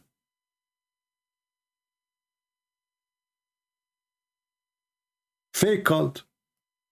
Cult is a cult. What do you expect? Cult is a cult.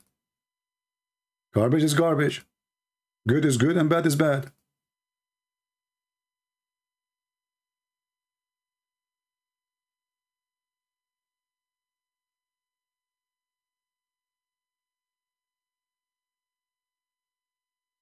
I did not say it's wrong. I say I accept it.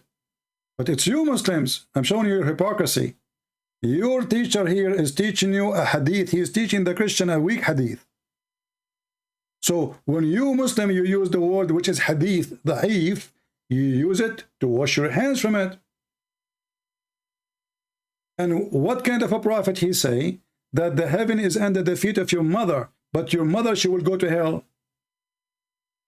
If we ask actually the Muslims, what the hadith is saying, what the meaning of that, that the heaven is under the feet of your mother, they will say to you, well, by being good to them, you go to heaven. What about my mother? Oh, she will go to hell. Isn't it your prophet? He says that the most of people of hell are women. And the reason, because they have menstruation and they have a lack of intellect. So the heaven is under the feet of your mother, but your mother will go to hell and you will go to heaven. Do you see the hypocrisy and how dumb it is called?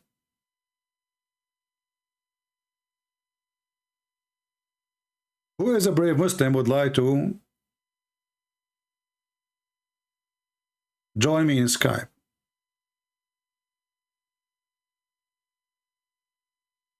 Anyone? Because I can open Skype for you, and I want to see some smart, intelligent Muslim who can get me busted. As simple as that.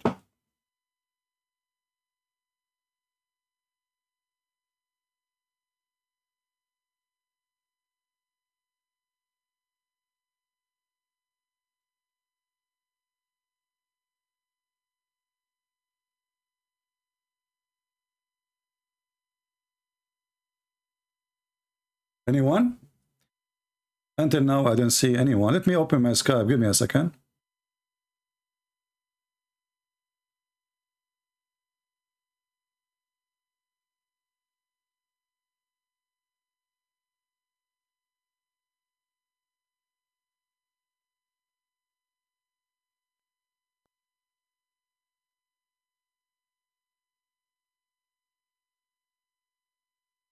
We are opening our Skype. And let us see if there is any Muslim who would like to join us. Anyone? Who is a Muslim who would like to join us live on air? Prove me wrong. And as you see, everything I showed you is from your websites, showing the numbers, showing the reference, showing everything you need.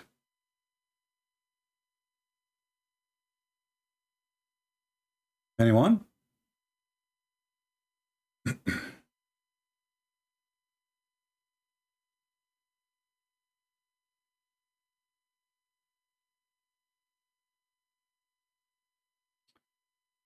Only if you are a Muslim you can text me, or text me only if you are a Muslim.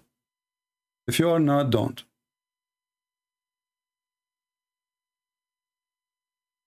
Who is a Muslim? He there.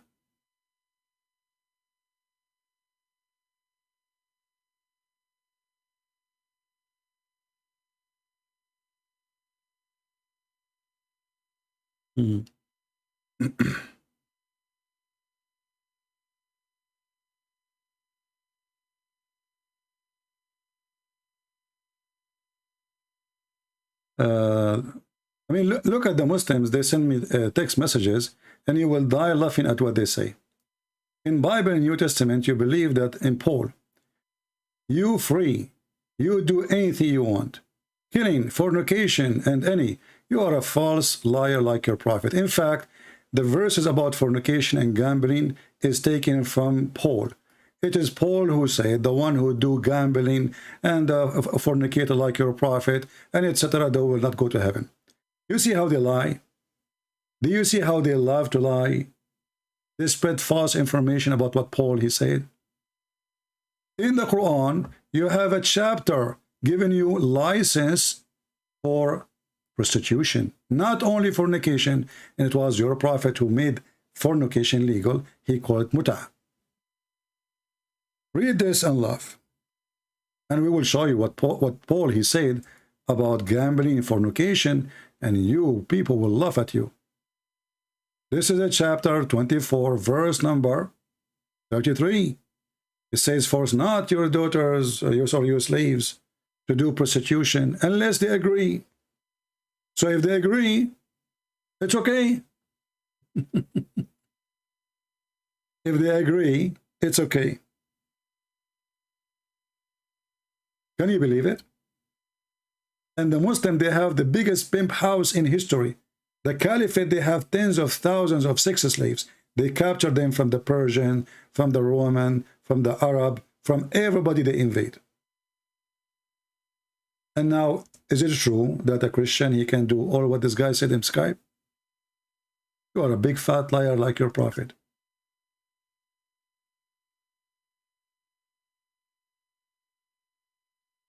Let us open the Bible and get them busted with no mercy.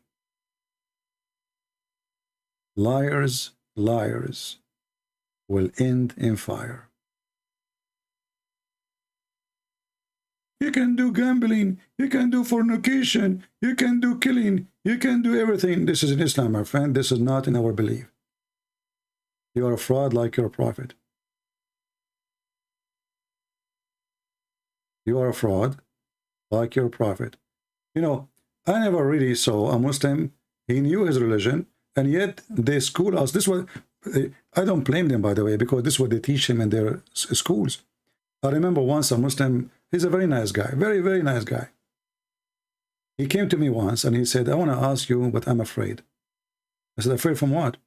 He said, you promised me you will not do anything, go crazy, beat me or anything. I said, why I want to do that? I said, the question is really, I mean, I know you for long and I don't believe what I heard. So I said, okay, well, I promise you I will not do anything. He said, the teacher today in the school, he said that a Christian man, when he get married, the priest, he have to sleep with the wife before he take her home.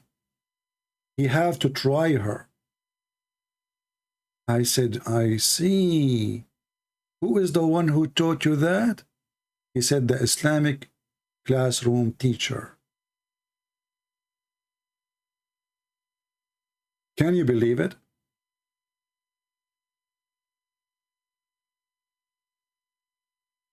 The Islamic classroom teacher teaching the Muslim kids that the Christians, before they take their wives, after they get married in the church, he cannot take her home unless the priest take her first and she spend the night with him. This is what they teach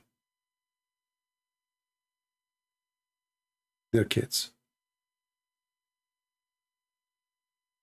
Evil, liars with no dignity. But why I'm not surprised?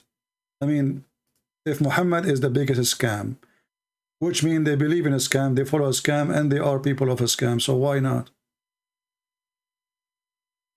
If we go and read in the Bible, we will find this. And there's tons of verses anyway, not only this. Let us show you. How embarrassing to be a Muslim, and not only to be a Muslim, in the top of that, you are a certified liar. Let me open this. Hold on, give me a second.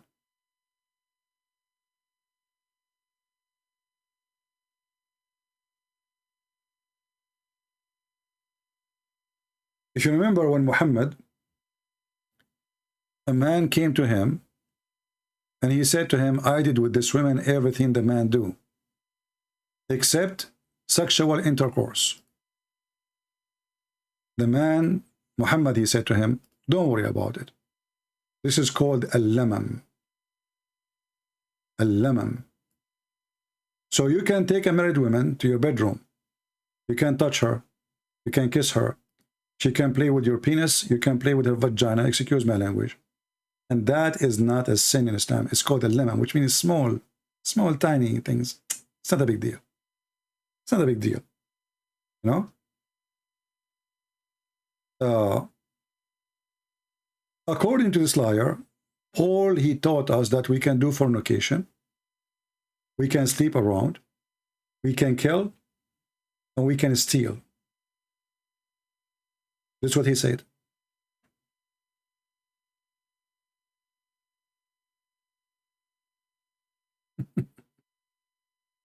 And for sure, we can show tons of verses, and people will laugh at you. It is you who's trying to copy Paul. And by the way, you're stupid. Your prophet, he said in the Quran that Allah, he said the three messengers and they are the messenger of the Messiah. And the third one, according to your interpretation, was Paul.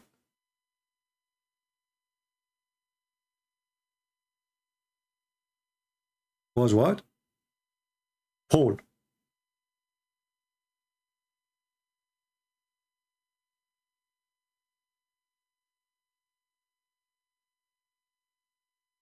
Let's go to a different one.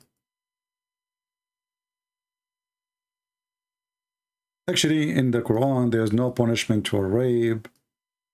I mean, this is the only religion, it's called religion, but did not even mention the word rape. Why? Because Muhammad is the biggest rapist. He will not punish himself. This is what the Bible teach.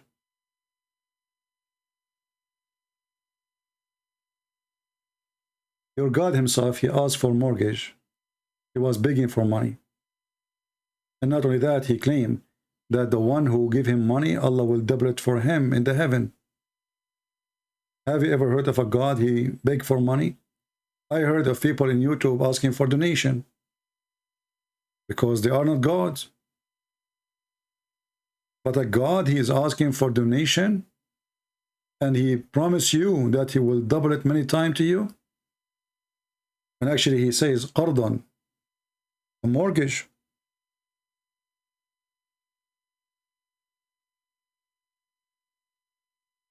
And notice my Skype is open, not even one Abdul dare to text me or call me. This text is from yesterday. Who is going to give Allah a mortgage? Godly loan. And Allah will increase your loan. Where? In the heaven. Can't Allah provide Muhammad with all the gold he wants?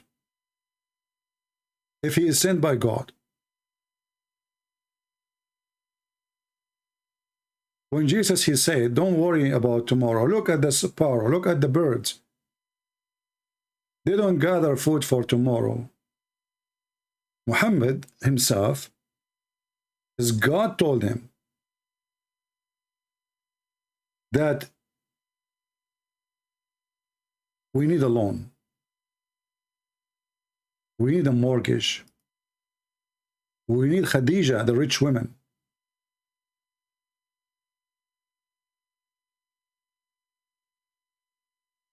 Anyway, our videos went longer than what we planned for. I made a short video. And as you see, the Muslims, they don't dare really to answer, to read. And if you are a Muslim and you dare to call me and show me where in the Bible it says you can go kill, you can go do gambling, you can go sleep around, you can do steal, go ahead. We have the 10 Commandments, you potato. And nowhere Paul, actually Paul is extremely conservative Christian. Extremely.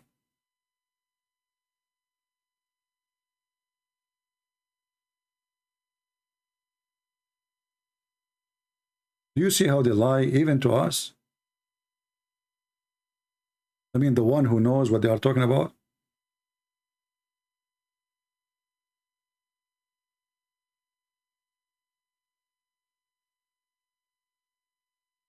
That's nothing new. Nothing new.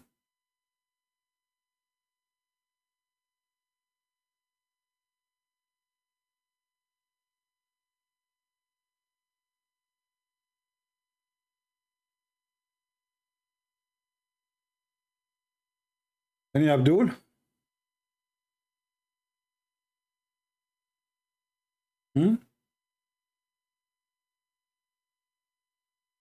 While the Quran was praising alcohol, claiming that alcohol is a magic from Allah, it's a sign from Allah, the Bible was saying, don't get drunk with wine, for it has lost, but be full with the Spirit. Nowhere in the Bible teaches us to be drunk. You can drink little as anything. Too much salt will kill you. Too much milk will kill you. Too much sugar will kill you. Too much wine will kill you. Anything you take too much of it is not right.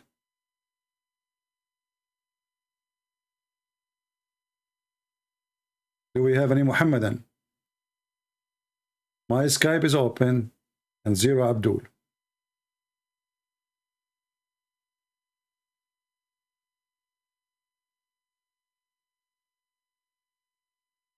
Anyone? I will stop with this. I hope you guys are going to download the video, share it with your friends, and you can make it smaller. You know, you can make like what Allah Prophet says about women licking the butts of the husband. What Allah Prophet said about beating women. So because we cover many things, you can make them shorter, and actually I prefer that shorter is even better. So people some people don't have time to watch 2 hours video. So make short video, cut it, you know, and make from this video 100 video, who care? And let people watch it and let people learn. And if you have a Christian church, and instead of inviting Muslims to teach them about Islam and lying to your children, I do seminars for free. Now, I used to go and do it in person, but things became expensive, flying, tickets, etc. I am willing to do, as always, my seminars for free. We can do the seminar in private, which means not in public, not in YouTube, if you choose so, or if you choose to make it public, we will make it public. Tell your church, if you have a decent priest, and this is how you know how decent he is, if he is willing to invite me, and as you know, I don't charge for my service. It's for free. I fly overseas for free. I do seminars for free. I pay for my own ticket. Really, seminars are paid by like buying me ticket. Really.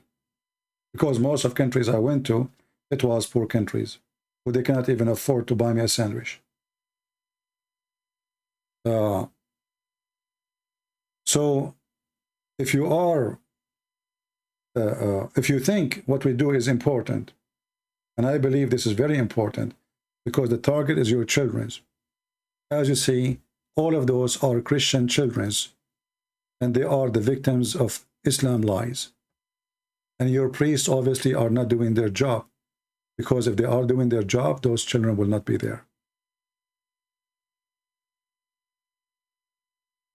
Those Christians, they listen and they believe that this guy is saying the truth. Why? Because you have a foolish parents, you have a fake priest, and you have a church that has nothing to do with Jesus. The Church of Christ is the one who teach what Christ he said. Be aware of false teachers. And then you should tell the Christians who are they. And instead of being busy, Catholic attacking Protestant and Protestant attacking Catholic, because both of you became dummy and stupid, I'm talking about your priest, what about exposing the one who is deceiving your children and taking them from Christ? Who cares if you are a Catholic or a Protestant? Isn't you both believe in God the Father, God the Son, God the Holy Spirit? Isn't you both believe that Jesus is your Lord? Isn't you both believe that Jesus died on the cross? Isn't you believe, both of you, that Jesus was resurrected? But because the devil, he divided you. And the devil overcome your priest. So you are busy fighting each other. Because the devil, he knew that divide and conquer is the way. Divide and conquer. And each one of you who divide the Christian churches, he is serving the devil. Even if you do not know, he thinks he is a good Christian. That is the truth. We pray to the Lord to unite the Christians and to make those who they are blind, they are inside the box, it's called the church name, to come out of the box and to become true Christians by following Jesus only. Not a school, not a bishop, not he said, she said. We follow only Christ. And if you think you are better than other Christian because you belong to a church, you are just a fool.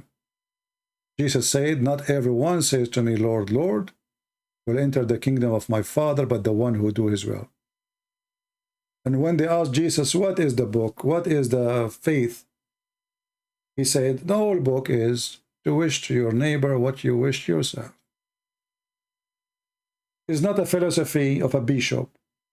It's not a book written by an author and he have 10 degrees of the Bible. It's to wish to yourself what you wish to others. And for sure to believe that the Messiah is your way and your salvation. Otherwise, all of us, we are sinners. All of us, we commit sin. And the one who is saying we don't, or we are better, is a liar. Anyone who denies that he's a sinner, he is not even Christian. He is satanic.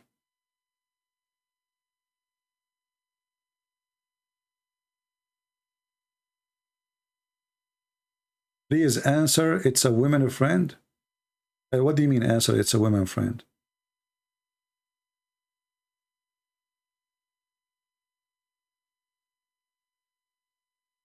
What do you mean? Answer, it's a woman friend. What does that mean?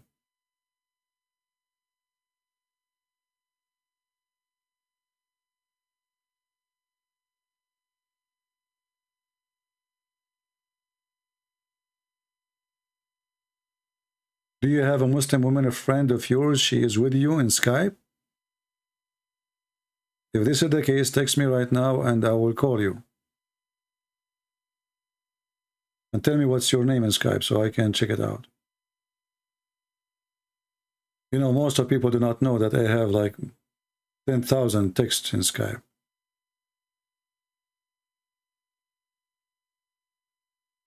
And I guess each one of them, he thinks that he is the only one.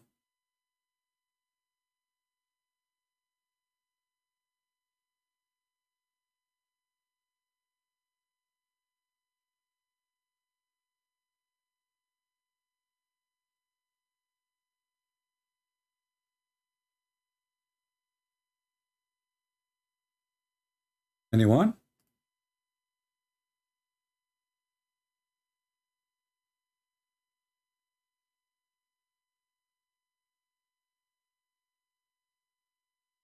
Are you the one who called himself a Christian Prince Jr. or something? Are you the same person?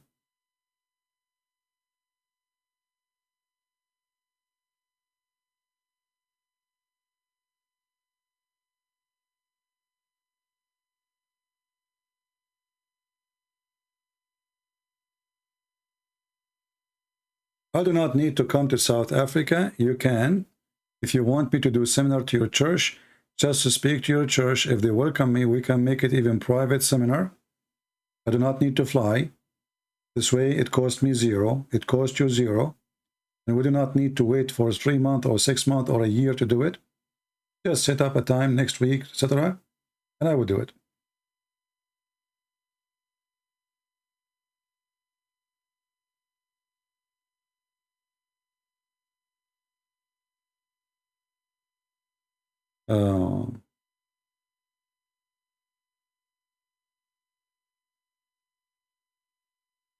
Any Muslim? Last call. Mayday, Mayday, Mayday. Any Muslim?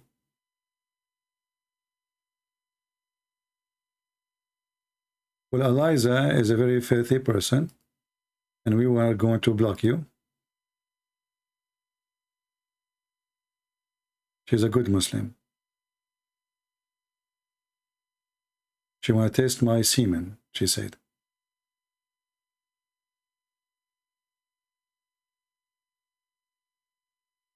Any Muslim?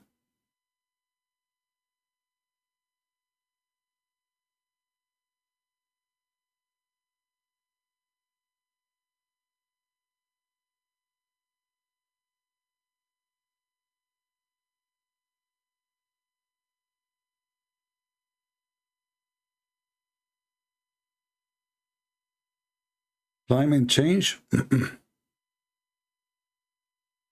Yeah, climate change.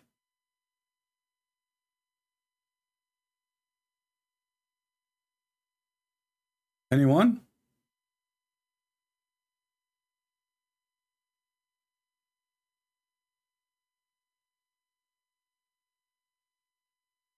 Any Muslim, he tried to fix the image of Islam before we go. As you see, Islam ordering your wife to suck your buzz, your nose. The Prophet, he says, if I order her even to bow down to a man, that's not enough. And all of those, the where hadith is proven by you, transmitted by you, printed by you, and it's in your books. Anyone?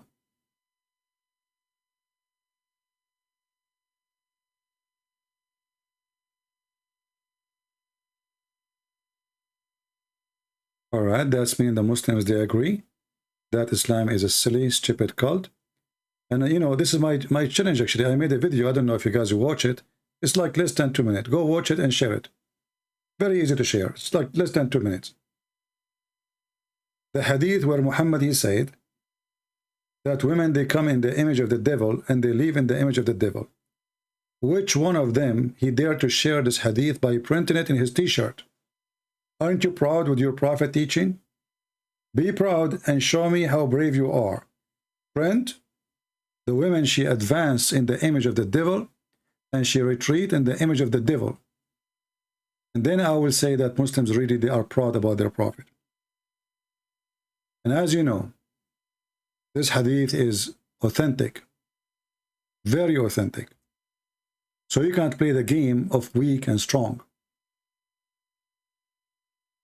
Could you help me to find the part in the Quran where it says you have to pull your wife hair during sex to thank Allah?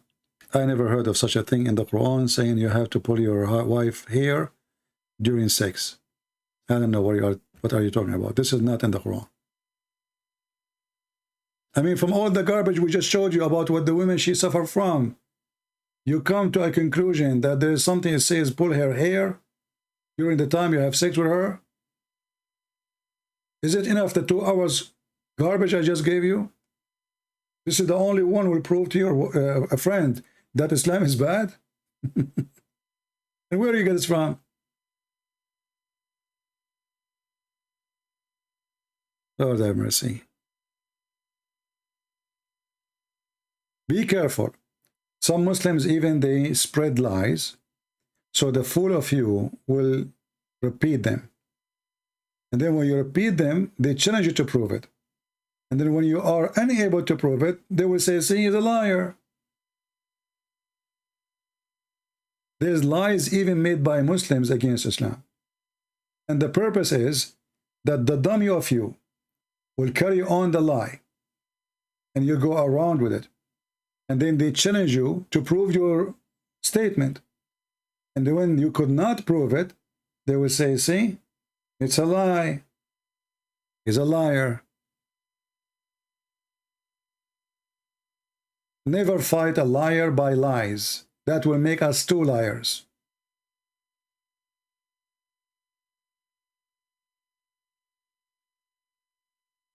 As an example, now the Russian, they made videos and they post them in Twitter or TikTok or etc., claiming that those are posted by Ukrainian.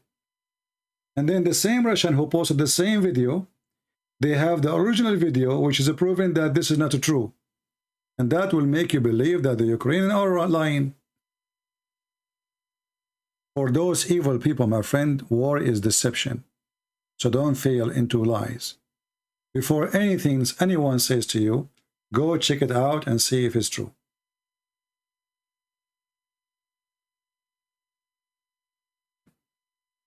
And actually, the reason the Muslims don't dare to call us, do you see how many Muslims in the chat make an objection? But nobody dare to call. Why? Because if they challenge me to prove what I'm saying, I'll prove it. If I say something is not true, they will make a mockery of me. Like this guy, Sheikh Uthman. He told the Christian that there is many Messiah, which is a lie. Islam does not believe in such a thing.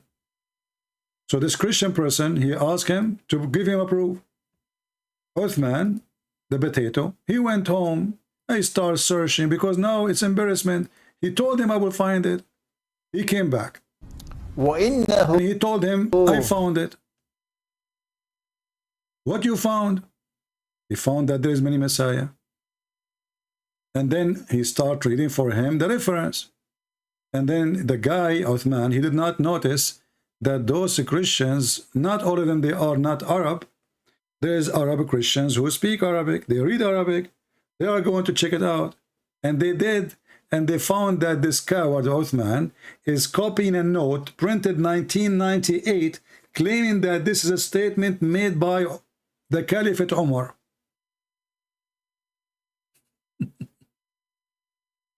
By who? By Caliphate Umar? So the Caliphate Umar was exist 1998. So he said, relax, relax, relax. Are you nervous? Relax. Here, I have it here in my hand. And you have the page. Relax.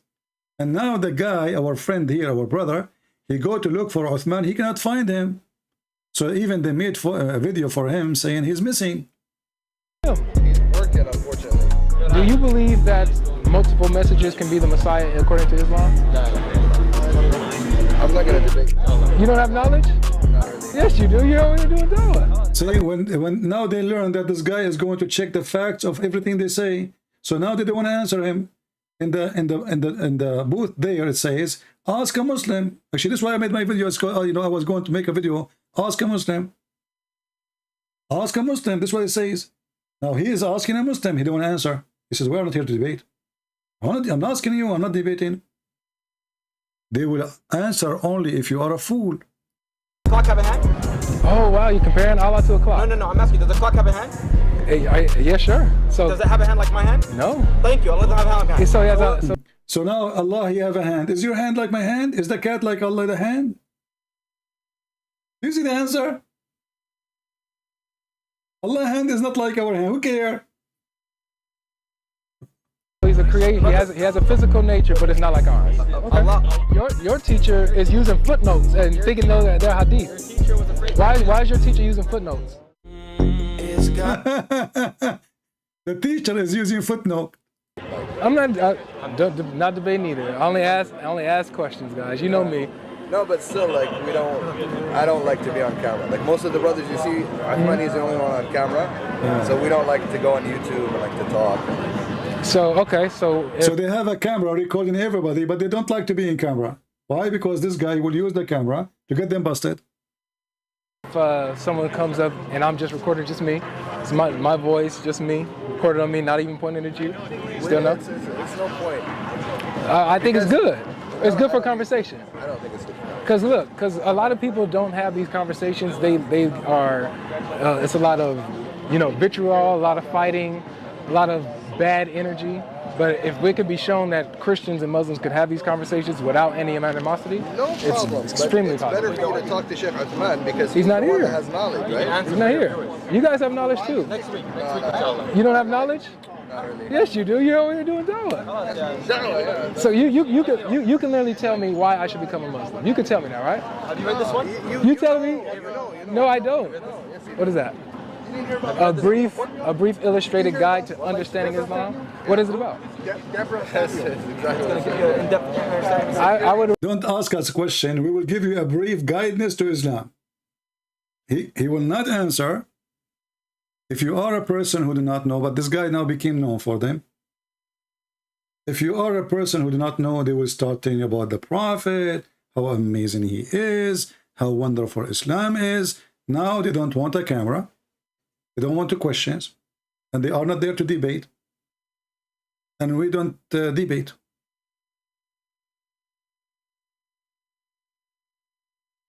I'd rather talk to from the horse's mouth. That is how I learned. Asking me, yes. So don't read it up. I have you right here. This is better than me. Okay, let me ask you this: why, as a Christian, why should I be a Muslim? Just give you a book. No, I'm okay. Avery, we're not here to debate, bro. I'm not here to debate either. I'm not here to debate either. Well, look, Sheikh Ahmed's coming next week. So You have to okay, come back. no problem. Because you guys are being No, here. I'm here all the Prefer to talk time. to people that want to learn. You see, look, I've been here for a long time. Sheikh Uthman has been missing for a few weeks. I've been trying to on Mother's Day, conveniently, Mother's Day. We don't celebrate that. But yeah, exactly. But yeah, I know. So, but I do, and so I wasn't able to be here. But I was here 2 weeks in a row, and you didn't show up. Because we were in Ramadan and then Ramadan was over last week, or the week before. We have 8 times. and then the guy has work. Yeah. So On Sundays? mashallah, yani, he has a very high position in his company, and his own family doesn't see him. We don't get to see him. But on right? Sundays, he's here all the You time. guys are not really. Yes, he is. He never fails. He's here every He's out of the Sunday. country for work. He's not out is he out the country today? Unless he has a teleporter like Star Trek or something. We need to build that. That's what we need, man. Because look, guys, I think it's important that we do a follow-up on the source that he brought. So when he comes, When he comes, you can talk to him. I want to know what you guys think about it. Yeah, I mean, when he comes, you can talk to him, and we cannot find him to talk to him because now he's running away from the lies he did. Wrote in a notebook claiming that this is from the Caliphate. A notebook printed 1998. Unbelievable. What a fraud. Do we have any Muslim before we go?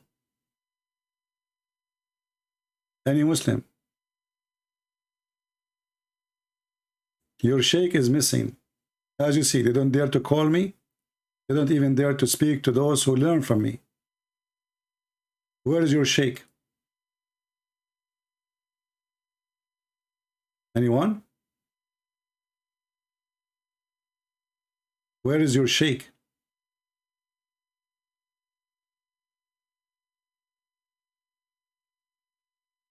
Any Muslim?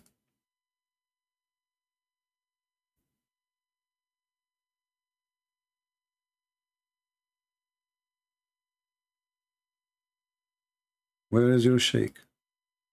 The shaky sheikh. The sheikh who has no answer.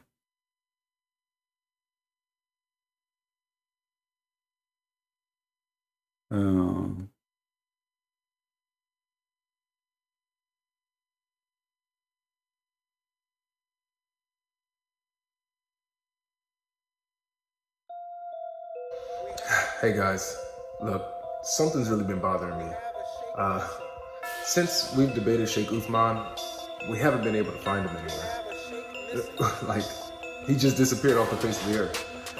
Where are you, Sheikh Uthman? Where have you been? Where are you, Sheikh Uthman? Where have you been? Sheikh Uthman! Where are you, Sheikh Uthman? Where have you been? I come here every week to Uthman's turf. Now it's my turf.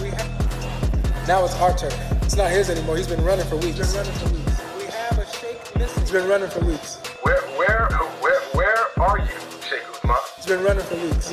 Where are you, Sheikh Uthman? He's been running for weeks. I've been looking all over for you, man. Put his pictures on every milk carton. He's been running for weeks. We have a sheikh missing.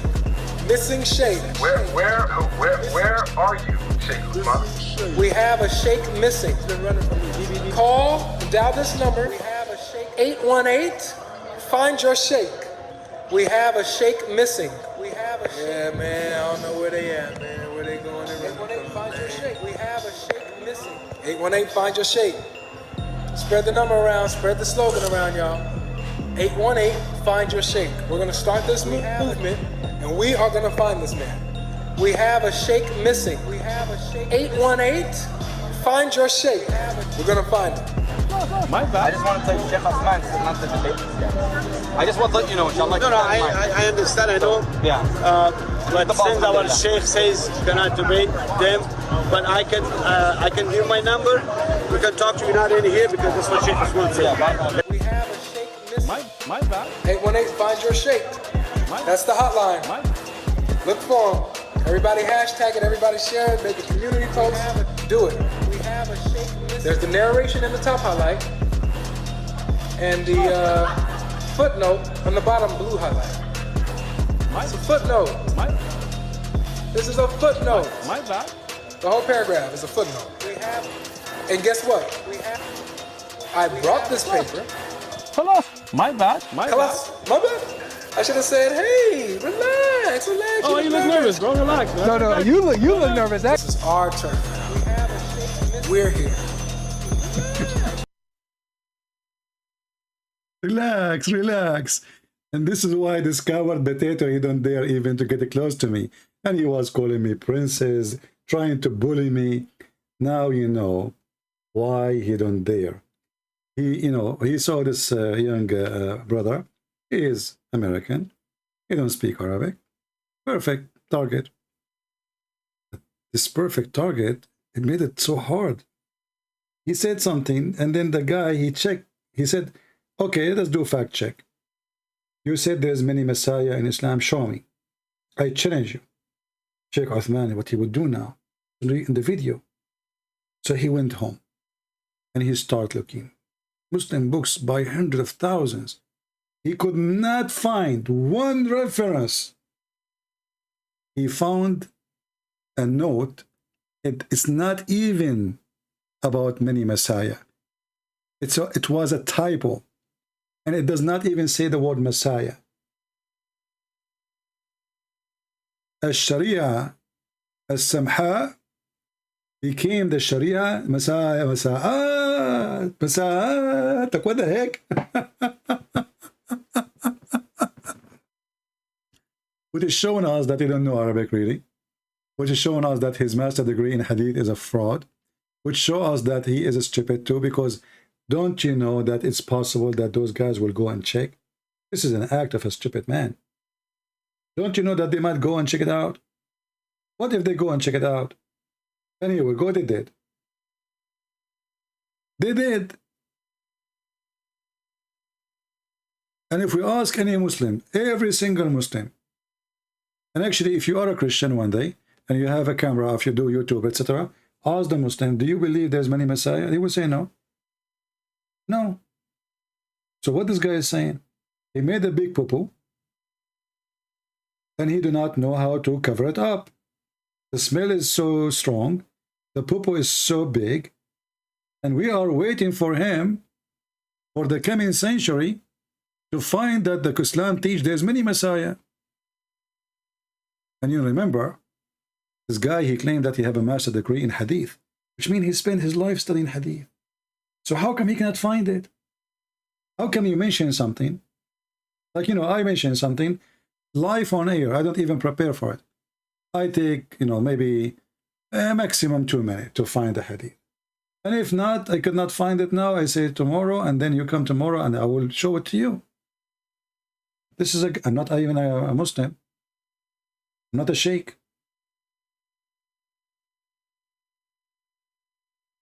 And if something is not true, I say right away it's not true. Like the guy, he says to me, there's a verse in the Quran says you can pull the woman hair. I never heard of this. If you know it, teach me. For me, I don't remember ever heard anything saying like this in the Quran. But maybe I'm mistaken. Teach me. I don't mind if people teach me. Here is a Muslim. Look what the Muslims are busy with.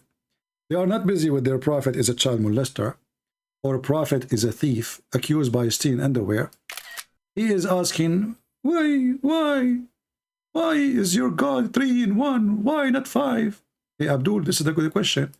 But now you will cry when I answer you. As long as you are a person who says why, that's mean we can say why too. Can we? Why your God is 1, not a 3? I mean, stupidity is beyond imagination. As long as you are asking, questioning God, how he can be and what he can be, then we can question your God too. Why? Why your God is 1, not 1 and 3? He's a God. He's God. Are you going to design God as you wish? You yourself, you follow this God and you accept that he is 1 because he said he's 1. If he says he's 10, you accept. As an example, Allah, he says he have a foot. Do you discuss with Allah why you have a foot? Why? Why Allah you have 1 foot? What happened to the other foot? You lost it in Afghanistan? Why you don't ask yourself the questions? A person who questioned the nature of God, then he should question the nature of God. Why your God is one God, yet he have two hands and both of them in the right side? How one God, he have no spirit, which means he's dead, he's a concrete. How God is one, yet he says, I will take a partner from ourselves. Why? Why God is 3 and 1? Well, God, he said, I am 3 and 1. You want to redesign him? Why we have one son? Why not two? Hold on. The Quran answered that. According to your stupid God, there is 2 east and there is 2 west because there is 2 sons. Is that true? This is your silly God explaining the sun in the winter and the sun in the summer. So Allah, he thinks there's 2 sons.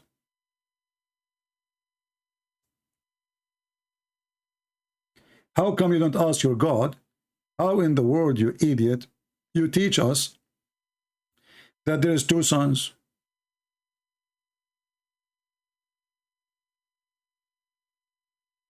Let us see this verse here. Huh? Chapter 43, verse number 38. I wish I'm far away, as far as the 2 east and the 2 west, where we can find those. This is the God who is one God. You think there's 2 east, 2 west? What about this one? Allah, he claimed that he is the Lord of the 2 east and the 2 west. How he became their Lord? Is that a location? Where we can find the 2 east? Huh?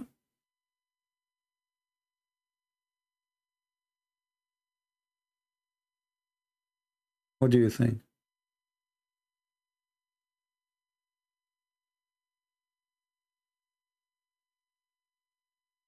Any Abdul? My friend, wise man, we saw it, we saw it. We saw it. There's no need to repeat 1,000 times. 2 east, 2 west is literally device. Even Christians use it. Show me where the Christian they use it. So there's no 2 east, there's no 2 west. So how Allah is Lord, the 2 east and the west? If there is no such a thing. Okay, I will go with you.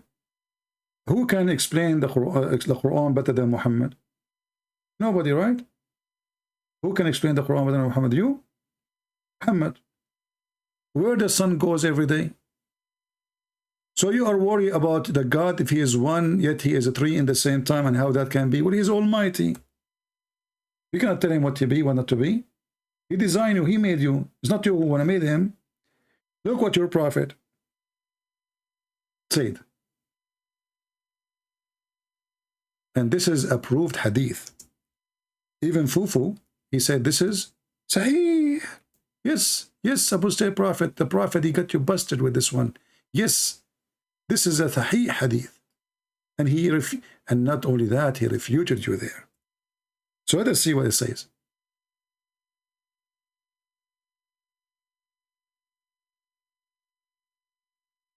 Are you ready? Your prophet is the only one who knows where the sun goes.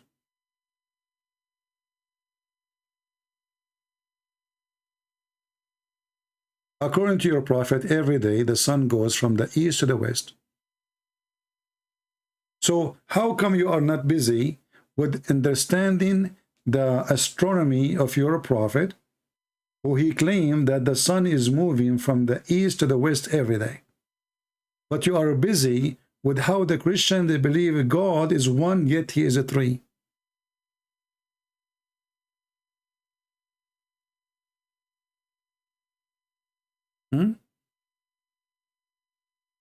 Are you there? Is that a Sahih hadith? This is Al-Bukhari. And even your Muslim friends on YouTube, those who hate me to death, they agree. This is Sahih. There's a video called Annihilation to Apostate Prophet. Go and see, and the Mimi and the Fufu and the Dudu saying this is Sahih hadith. So what you will do now? How this person who do not know even where the sun goes, he can tell you who is God?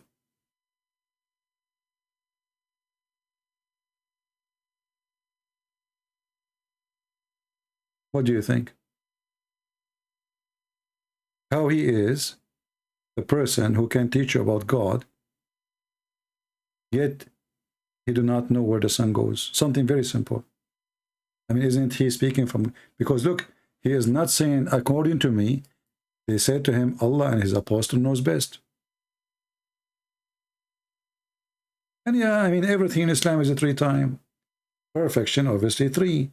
When they do ablution, their nose, their ears, their everything 3 times. Even when they do takbir, even when they pray, even when, I mean, everything. Mary, she fasted 3 days.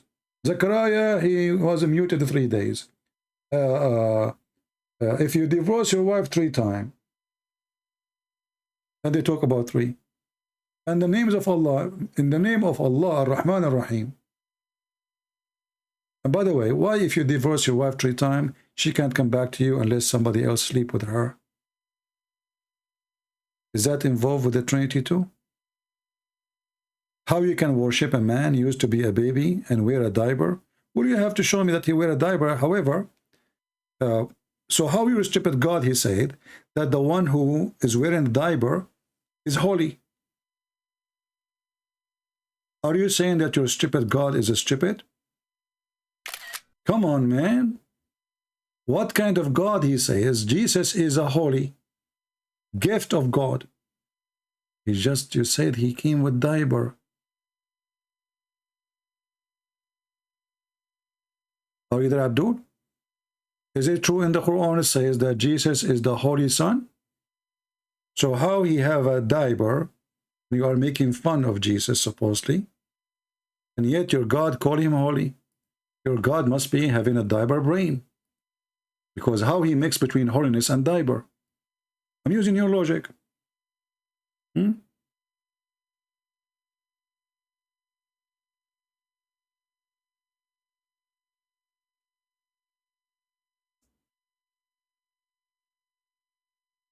Read and laugh. This is your God speaking about the Messiah. And, you know, we will laugh now. And what you will say, I don't accept that. Huh?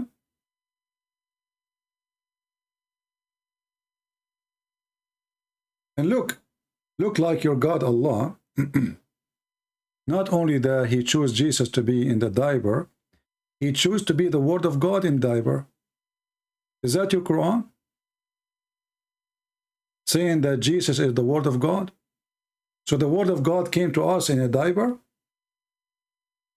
Is that your religion? And look, the Muslims, they add the word be and they add things to cover up the stupidity of Muhammad. How Jesus is the word of God, yet he's in the diaper? I want to know. I want to investigate. Either you Muslims are lying to us, or you are telling the truth. If Jesus came in a diaper, that means he cannot be the word of God. And he cannot be even the Spirit of God. If you don't like this translation, by the way, we can use any translation you want. If we go to chapter 19, verse number 19, we will see the Quran saying that Jesus is the Holy Son. Things is getting more horrible. So according to you, Jesus in the diaper, he don't fit. According to Allah, he's a Holy Son. Is that a holy?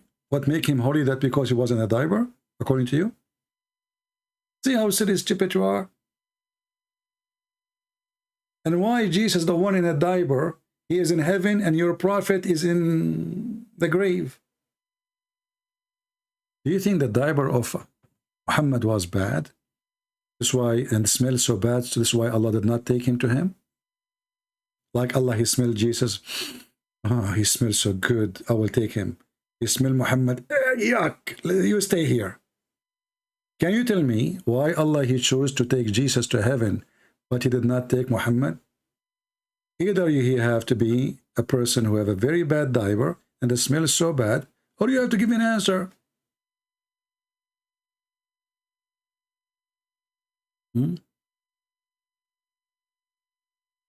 Look what this guy is saying. All a Christian that even stand slide in this guy way of destroying Islam is not follower of Christ. Why? Be careful. Hold on. Your Highness. I mean, your name is Your Highness. Do you like to text me in Skype so I can hear your opinion? Why what I am doing is wrong? And let me show everybody what you said. You see here, we don't oppress comment of people who oppose us. We use it for our benefit. Look what will happen now. All a Christian that even stand slide in this guy way of destroying Islam is not follower of Christ. You're just stupid. You just admitted that I'm destroying Islam. Who care about the way? You just admitted that you are a potato and I am the one who can destroy Islam. So how I'm wrong and I'm destroying Islam? I will make your idea more clear. I have a poison to kill rats. And you are saying to them, don't use his poison which kill rats because this is not the correct way. Who care about the way? They care about the result. So you are here complaining, but yet you approve what I do because you are a fool. And the rat here is the poisoning of, the poison, and the rat present for us false teaching. So look what happening. Be careful. Christians of even slide standing on this man way of destroying Islam. You repeat the same thing again and again. So I can destroy Islam and you cannot. You are a potato.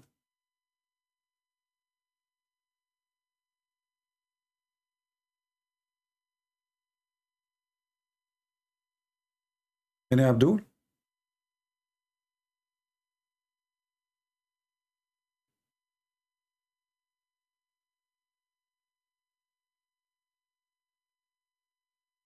What, he don't mean to say what he said?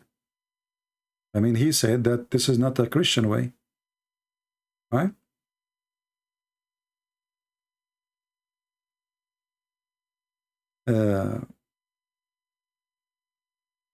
Be careful, Sahih.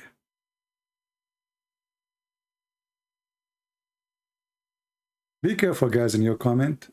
The Muhammadan, they will use it against us. So, listen, Abdul. They want to make any excuse to take our videos down, as you know. I destroy Islam and no Muslim can debate me. Why that is hurting your feeling, Mr. Your Highness? What is your problem? He don't stand your way?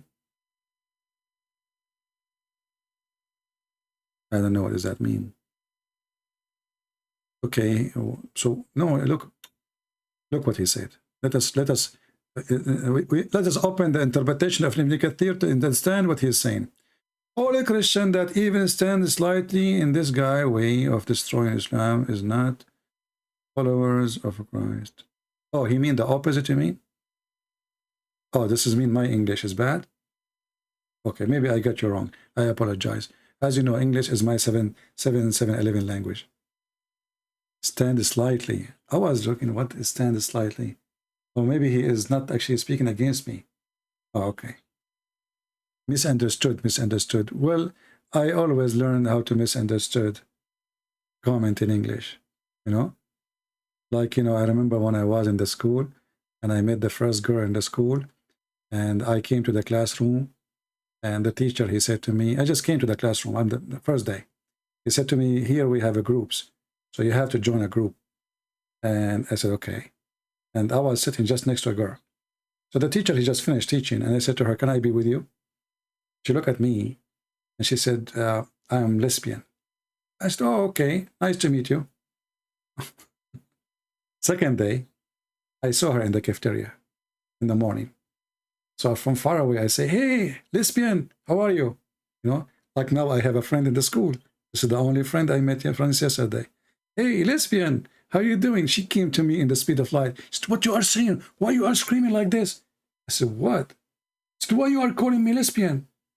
I said, yesterday, introduced yourself to me, and you said, by the way, I'm lesbian. And I told you, by the way, I am, etc. So what's the problem? She said, lesbian is not my name. I said, so why you? She said, you told me you want to be with me. I told you I'm lesbian. I said, yeah, I told you I want to be with you. The teacher, he said, I need to join a group.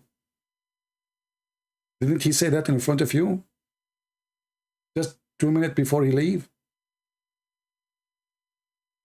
He said to me, by the way, you need to join a group after he finished the class. And right away, I said to you, I want to be with you. So I apologize for your comment, misunderstanding. Forgive me, please. By the way, she is lesbian. And why she get upset? I mean, if lesbian is not, no comment, no comment.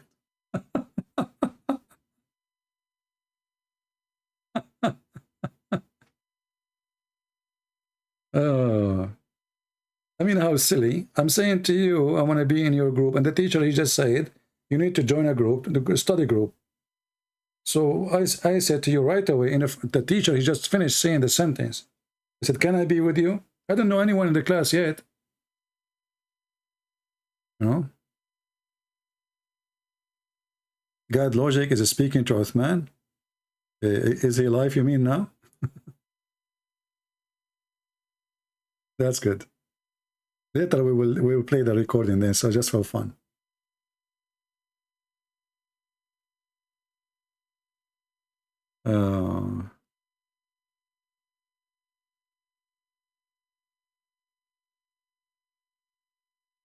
Okay, hold on. Let me see what's happening there.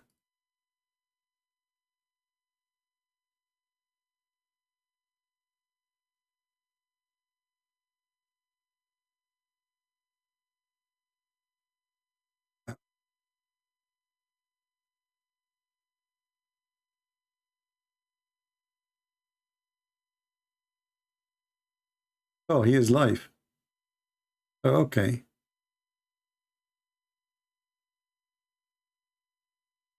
But I see that the broadcast is not coming through. We have difficulty with the streaming.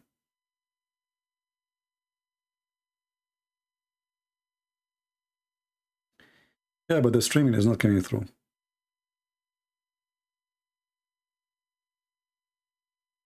Anyway, maybe later we can play if he recorded. Do we have any Abdul want to say anything?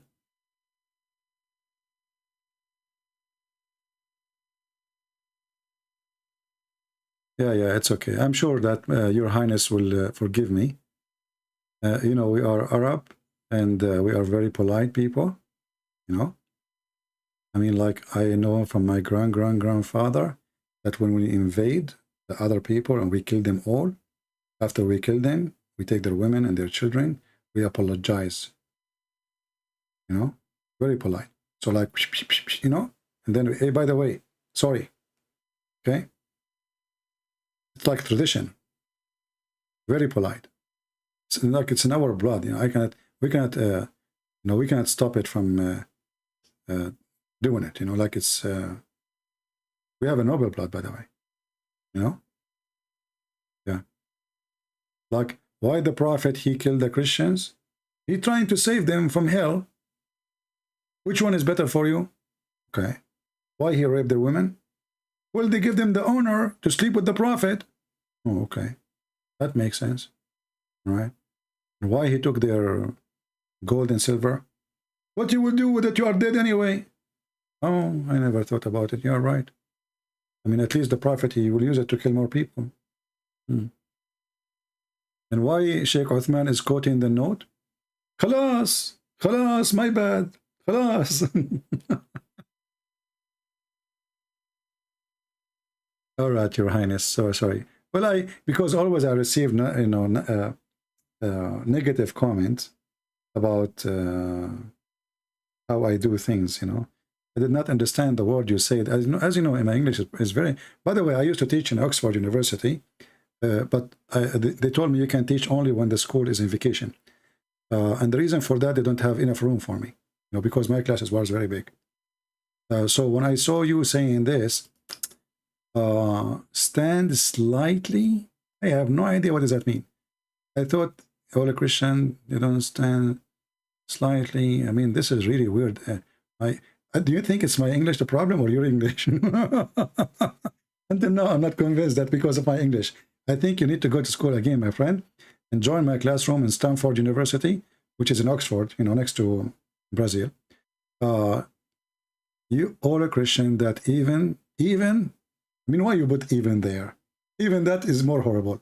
So even stand slightly in this guy. You call me guy? No, in this guys. This guys. I mean, oh man, this guy. I think I'm many. This guy's way of destroying Islam. By the way, sometimes I feel like I'm too many. You know, like I'm like Muhammad. You remember when the video of the Sheikh, he was explaining how you will go to heaven, and then you arrive to your castle, and then in your castle there is 4 doors, and then the Sheikh, he explained, he says you will enter from one door. I mean, isn't it obvious you will enter from one door? Can you enter from the 4 doors at the same time? Unbelievable. You live in Oxford? No wonder your English is messed up. You were one of my students. You know, I went to English class, and we have 2 Turkish girls in the classroom.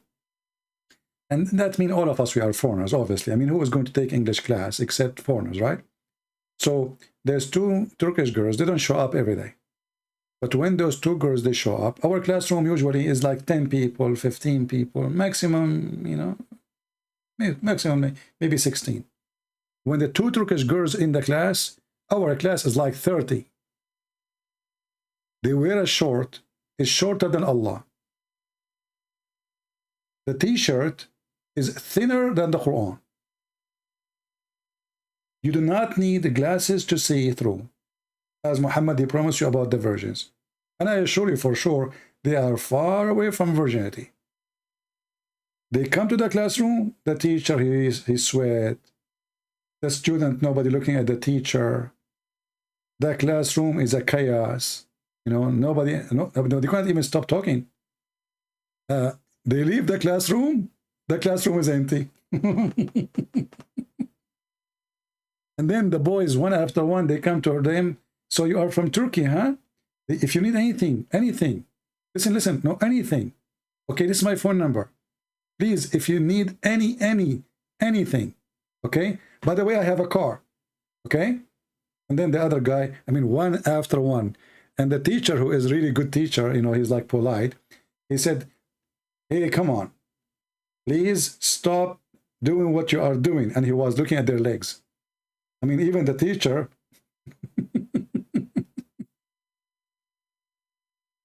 And I was saying to myself, Aman, Rabbi, Aman. And the funny, Muhammad, he says that women have half a brain. Well, all those men, they lost their brain for 2 legs, 4 legs. They lost their brain. All those men, they lost their brain for 2 women wearing short. But I have to be honest with you. It was really a really short. How in the world even they allowed them to enter the school? And guess what? They passed the exam without taking a test. We don't see them, you know? We don't see them. And at the end of the, like in the, you know, the course, their name is there. I mean, they come once a while. They don't even speak good English. And they pass. And they have good grade. Unbelievable. Like me, I put my hand up. He says, what's up? What's up? They put their hand up. Yes, honey. How I can help you? Yes, miss. Go ahead. The teacher suddenly is so nice and so polite. Yeah. I didn't understand your question. Can you say it again? And like he get closer to them because he's trying to listen, not to look at their bra, which does not exist. What you exactly said? And he's like focusing now, you know. He get close with his head down, and the teacher was really, really, really a true believer of Allah. Anyway. And they say to you, and Muhammad, he says to you, women are half a brain. Look what happened to Muhammad himself when he saw a woman. She is not even wearing a short.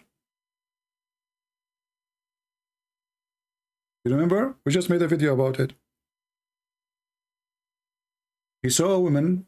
She is not wearing a short. She is a Muslim. She is wearing a burqa. And what happened to him?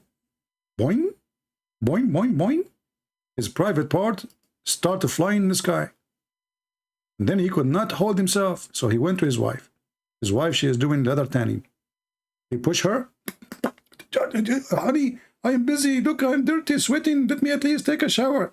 Get out of here. What shower? What for? Hello? You know, he just saw a woman. So imagine if the Prophet of Allah was the teacher. And those two Turkish females, they are wearing short bikini. I can't describe it better than short bikini. And not only that, even the short, which is so short, have holes in it. That is even making it more. There's holes in it. Yeah, and the pocket, there's no pocket. There's little pocket coming out, you know, like, I mean, they can't even put the pocket inside. I don't know why, you know? So the pocket are coming out. There's holes close to their private part. And the short is extremely short. Enough description. So the Prophet, he saw a woman walking by and she is not wearing a short, and this is what happened to him. What if the Prophet was a teacher?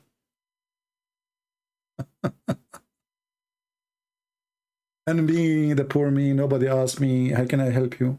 If you need anything, anything. I asked the same guy who have a car. I said, as long as you have a car, can, you know, like, are you going in your way here? It's getting late. And if you are going in the same direction, I can go with you. He did not even answer. You know, like, he turned his back and he kept going. But to the girl, he said, if you need anything, anything, okay? By the way, I have a car. Yeah. Change the topic. You close your ears. My friends, you are doing the wrong thing. You have to close your eyes. All right. Do we have any Abdul?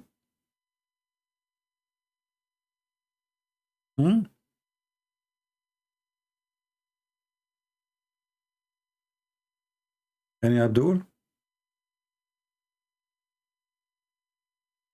Yeah, well, there is a hole in the narrative, and there is holes in the pant, and there is a hole. And remember, Muhammad, he is expert with those things. He is the only prophet who was accused of stealing underwear. And yet this Abdul, he is busy about the Trinity.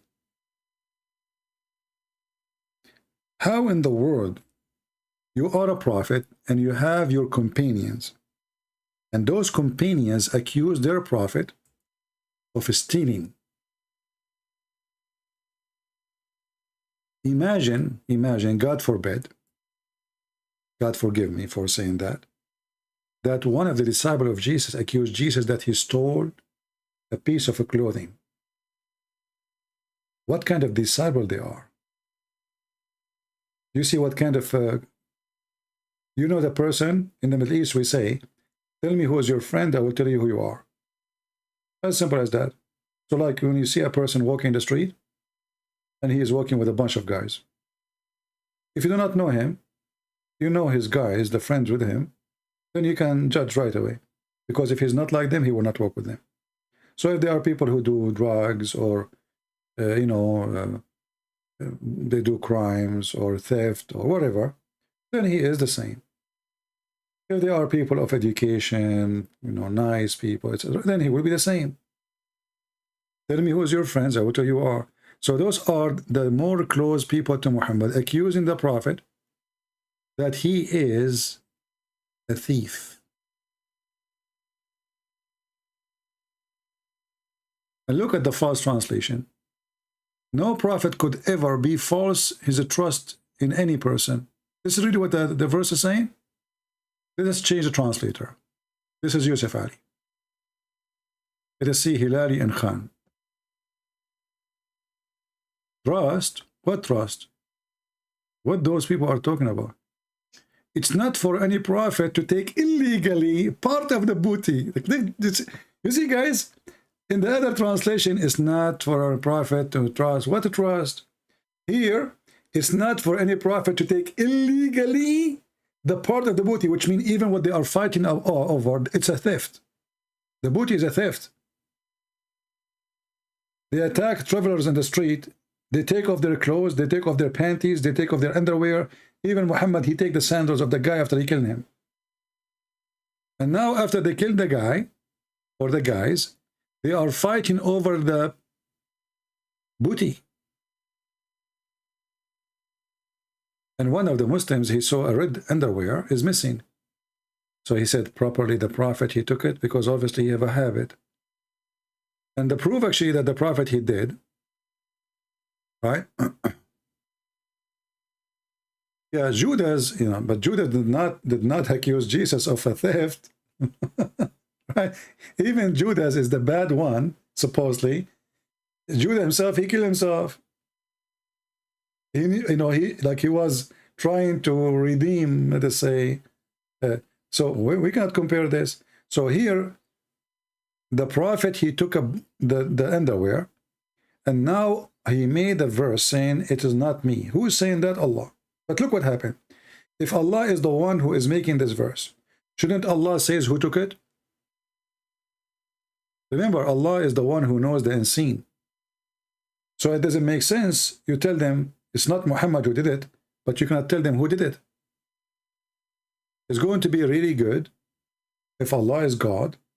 Tell them, go to this guy, go to Christian Prince's bedroom, open his third drawer, and then you will find the panty of Prophet Muhammad. Very easy. Is it easy? Allah, come on, Allah, He knows the unseen. So Allah, He did not tell us who took it. He just tell us Muhammad did not take it.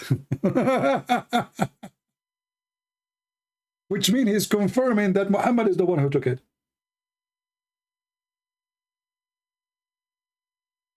This is a confirmation, actually, that Muhammad is the one who took it. Because if it's not Muhammad, then who? Why don't tell us? Why do you let the one behind the accusation to let free? Shouldn't he be punished?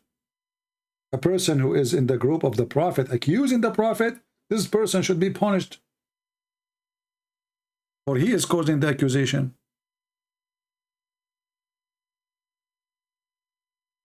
If Allah is God, He should say, look, listen here. This is not Allah who have a bad English like my English. Hey, Highness, are you angry from me? Your Highness? Look at your name. Your name is Your Highness. I'm a Christian Prince. So both are from the same family, my friend. Come on, let it go. Khalas, my bad.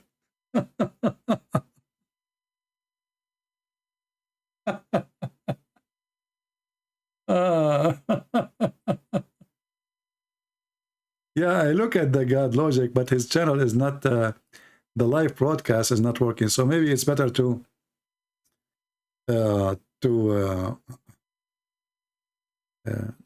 play the recording. Okay, I see now it's working. Maybe let's see. Say I'm sorry. Don't say Khalas, my bad, but say I apologize. I have a responsibility for truth, and therefore I was wrong for quoting this. And then let's move on in the conversation. That's what you need to do. You have the responsibility of that. Now, when it comes to what you just brought, this is hilarious to me. You brought Quran verses. Chapter 3 is the first one you quoted. Is that correct? Or chapter 5? Which one did you quote? Surah Al-Ma'idah. All right, chapter 5. So you quoted chapter 5, which says that the Messiah, Jesus, the son of Mary, nothing but a messenger, right? That's what you quoted, correct? Right. Can you pull up the verse? Let's look at it. What an embarrassment. Why? Is force him to say sorry. I'm what? Najis. We're najis. You're not in a, sorry. What is a najis? What is that? Najis, you haven't made ghusl, you haven't done. What is a najis? What does that mean? Najis is you're not in a state of purity. Only people in so you're calling me dirty? It's actually filthy, dirty. Filthy, yeah. You're calling me filthy? Yeah, you don't know kafara najis. I love it. Good. True colors is coming out. True colors always been True colors is coming out. Okay. Man, we was friends too. He says that. No problem. You're saying that this tells you what the Messiah is? No, it doesn't. All it did was describe to you Jesus, what Jesus is. It doesn't tell you that the Messiah is only supposed to be a Messiah. The Messiah. The Messiah, Jesus, son of Mary. Exactly. So it's identifying who the Messiah is, and then says that this person, Jesus, is nothing but a messenger. It's almost like, I'm not done yet. I'll give you a turn. Relax. Don't be nervous. Relax. Okay, then just chill. All right, so now it's almost like me saying this. If I say the king, Jerome, is a black man, does that mean that I'm describing the title the king, or am I describing Jerome, who happens to be the king? Which one am I describing? The king or Jerome? Please. Just a quick Your statement is wrong because it doesn't say Al-Masih or Rasul. This is your problem. No, you're an answer. You didn't answer the question. I am answering. Listen, it doesn't say Al-Masih or Rasul. Al-Masih ibn Malik. It says Ma Masih. Ma, what does it mean? Ma al-Masih? This is your ignorance. No, it's not my ignorance. What you're doing is Let me speak. exploiting No, I'm not. I wasn't done because I asked you asked a question. Yes, and let me answer my question. I am. No, this is the answer. because you're trying to take over my point. Statement you made is wrong. When you say You're trying to take over my point. If somebody can text him and tell him to let me join the conversation so I can make him shish kebab. No, I'm not. I'm going to just explain the wording so you don't quote it incorrectly. What verse number? What is the math for? What verse number is it? Look at it. What the math for? You can buy that. 75. So I'll quote from the English Quran, so we can see exactly what it says. The Messiah, You can follow along if you like. son of Mary, is no more than a messenger. Exactly. So no. It's 575. I'll let you go. I'll let you go. More. When you No Actually- problem. Bro, this is You asked a question and you won't let me answer. Actually, you wanted no, me to speak. They'll give you a free one. Because you put it but you're trying to take over the point. put it No, I wrong. didn't. You did. But they you have missed the English man. versions on their You table that skipped they'll let over you the know. man. That's No, what I I'm trying didn't to skip You that. did. You said the They won't give you one. is a black man. That's not the way they're making it. That's exactly how it is. Because I'm That's filthy dirty. exactly how it is. No, you So, missed the Nafi. No problem. Look, No problem. because- No problem. No, I'll just speak. No, thank you, and I'll give it to you. So this is what's interesting. It says here, the Messiah, Jesus, son of Mary, is no more than a messenger. Does it say that the Messiah, that's title, the Messiah is supposed to be nothing more And than a that's what he messenger? said. Or is it describing the person who happens to be the Messiah, who's no more than a messenger? That's all it doesn't tell you nothing about Messiah. It just tells you about Jesus, who happens to be the Messiah. The same way, if I Why said would you the set up a King booth and Jerome hand out Qurans is nothing to but a people black that are man. dirty?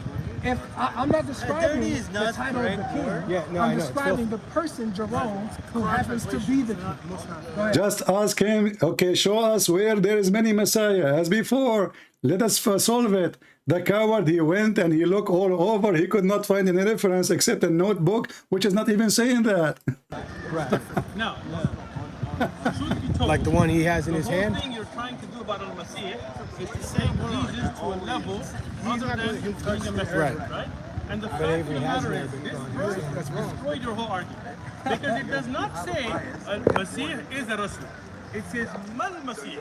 He is not, meaning that with the title of Al-Masih, with Al-Masih, even Al, right? Again, you're interrupting.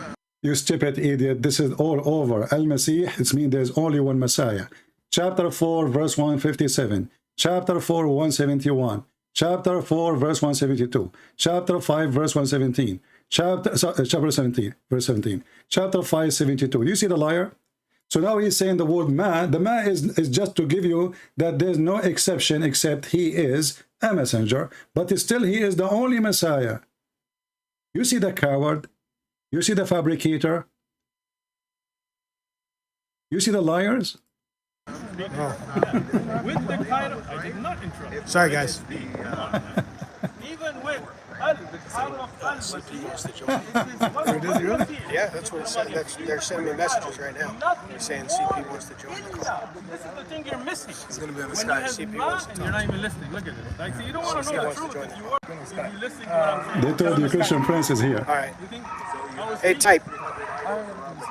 What did I I say? What did I say? No, that's not what I said. What did I just say? What did I say? You said you heard everything I said. Tell me what I said. It's a lie. I said I heard your point. You did not hear my point. What was my point? Is that my point is that I'm elevating Jesus and that was weird. What did I just say? When you were, you missed it. You just said you heard it, and now you said you missed it. Johnny John, I did. No. When you see ma and illa for the Arabic speakers, this is where you take it up. You're not just giving information, you're restricting. When you say, if you said, I hope you really listen because you can learn something. Yeah, I always learn. I'm always open to learn. Hopefully you are too. Though. I am too. So when you say Allah ilah, if you say Allah is God, right? That is like the statement you were trying to make that the king is a black man. You're trying to explain. But when you say La ilaha illallah, that gives a different emphasis. You are saying that there is none that can be Allah. Then after that, no other thing can be put in. Nothing else can be a worship except Allah. There's a difference. It's called Slobul Hasab. Look it up, right? So when you have Ma Muhammadin, when you say Ma Muhammadin illa Rasul, right? That Muhammad is the messenger, the last of them. You're saying that the last messenger can only be the Prophet Muhammad sallallahu alaihi wasallam. You cannot say you're just describing Muhammad. You are giving information about others, that there's nobody else can be a messenger except this is the last of them, right? So when you say Mal Masih, the meaning is totally different. You're making nafi, that there is nothing else that can be given to Just tell him that the Christian Prince will join. Let us see what will happen. That's it. This explains. And not just that. I give you. No, it's not the point. The whole point is there. I'm not. I'm explaining the ayah with evidences, right? Masih. We're breaking down the ayah. So you want to break down the ayah? Break down the ayah. Go ahead. If you want to move to another book, you can do that. I have no problem. Break down the ayah. Go ahead. So very good. So what you're doing, man, we went on talking about nothing that matters. Nothing that has anything to do with the point and the argument that you're brought forth. Like, I'm going to listen. It's interesting. I appreciate your respect. It's interesting to me, seriously, how you can go on for so long and say nothing about what I'm asking you and addressing the actual point. The point is that the verse that's being quoted is not telling you nothing about the Messiah. It's telling you about Jesus, who happens to be the Messiah. This is crazy. It's exactly like the statement. I heard you, and you're just flawed. It's okay. I'm gonna listen. It's okay. It's exactly like the statement saying that the king, Jerome, is not a black man. It's not the same. It's explaining Jerome. You're wrong. And it's a fallacy. Did you understand the La ilaha illallah? It's okay. Did you understand the Ma Muhammadin? They're not bringing nothing that has to do with the statement being brought. Didn't listen to you. No problem. Didn't listen no problem. So if you want to hold that, we'll let the audience decide. We're decide. describing Jerome, who happens to be the king. No. It's describing Jesus. Are you interrupting me? I appreciate that. I appreciate it. So we're describing Jerome, who happens to be the king. And in the verse, it's describing Jesus, who happens to be the Messiah. It tells you nothing about the Messiah. It doesn't say that the Messiah is supposed to be nothing but a messenger. It doesn't tell you that the Messiah is supposed to be only human. It don't tell you nothing. It doesn't tell you anything. It just tells you what about Jesus. So now, if you want to move on to another book, go ahead and bring it up. Let's address it. We're going to answer that first, okay. And then we'll move on to the book. The first thing is, you know you're caught. That's why you're going in this circle, but it's okay. Look. When the Quran says Mal Masih, when you were talking about Messiah, you were talking about Jesus. Don't try to jump from the topic. And the Quran now clearly tells you, it didn't just say Al Masih. This is really rude, bro. Like every time I'm speaking, you're cutting me off and stuff. I know you're so worried about your rude and stuff, but come on. Right? Mal Masih, when it says that, it does nothing. You don't understand what nothing is, so I'm trying to explain it to you, but you're not listening. You're just trying to review, right? It tells you that nothing more can be, no higher status, no non-human quality, none of that can be given to this. When it says Al-Masih here, it says Mal-Masih. Let me finish now. You're interrupting. Al-Masih. No, you're not. You're interrupting. Let me finish. Al-Masih. Al-Masih, when it says, if it was Al-Masih, Isa ibn Maryam who was Rasul, you should have said, this is saying that the Masih, Isa ibn Maryam, is a messenger. But it says, Mal-Masih, you cannot give to the Masih, Isa ibn Maryam. Jesus, of course. Has nothing to do with That the Messiah. Jesus. It does have. It clearly says, Mal-Masih. The Messiah, Jesus, son of Mary, Isa ibn Maryam. is not but a messenger. It has nothing to do with the title. It has to do with Jesus, the person. Are you telling me or am I telling you? We telling each other. No. When you were speaking, I don't know. I thought he will let me join the conversation so we can get him busted in 2 seconds. So now, when you have in Arabic nafi, and then you have Okay, guys, I think he will not let me join. So if you are in his channel, tell him to let him read chapter 3, verse number 45, where it says that the Messiah, his name is the Messiah. The Messiah is a person, his name is the Messiah. So if you are in his channel, tell him to make this potato read chapter 3, verse number 45. All right? And let us see how this potato will go in his rat house. it shows that cannot have anything else added. Meaning, when you have a Masih, Isa ibn Maryam, cannot be anything but a messenger. That gives you a khabar. That gives you khabar, news, right? With nothing for a Masih, now for Isa ibn Maryam, right? So you cannot say that no, some other Masih could be something different more than a human. Because if it could be, you couldn't use Nafi and Ilma. Then you would just say, Isa ibn Maryam huwa Rasul. But when you use Nafi, that means nobody can be added into that.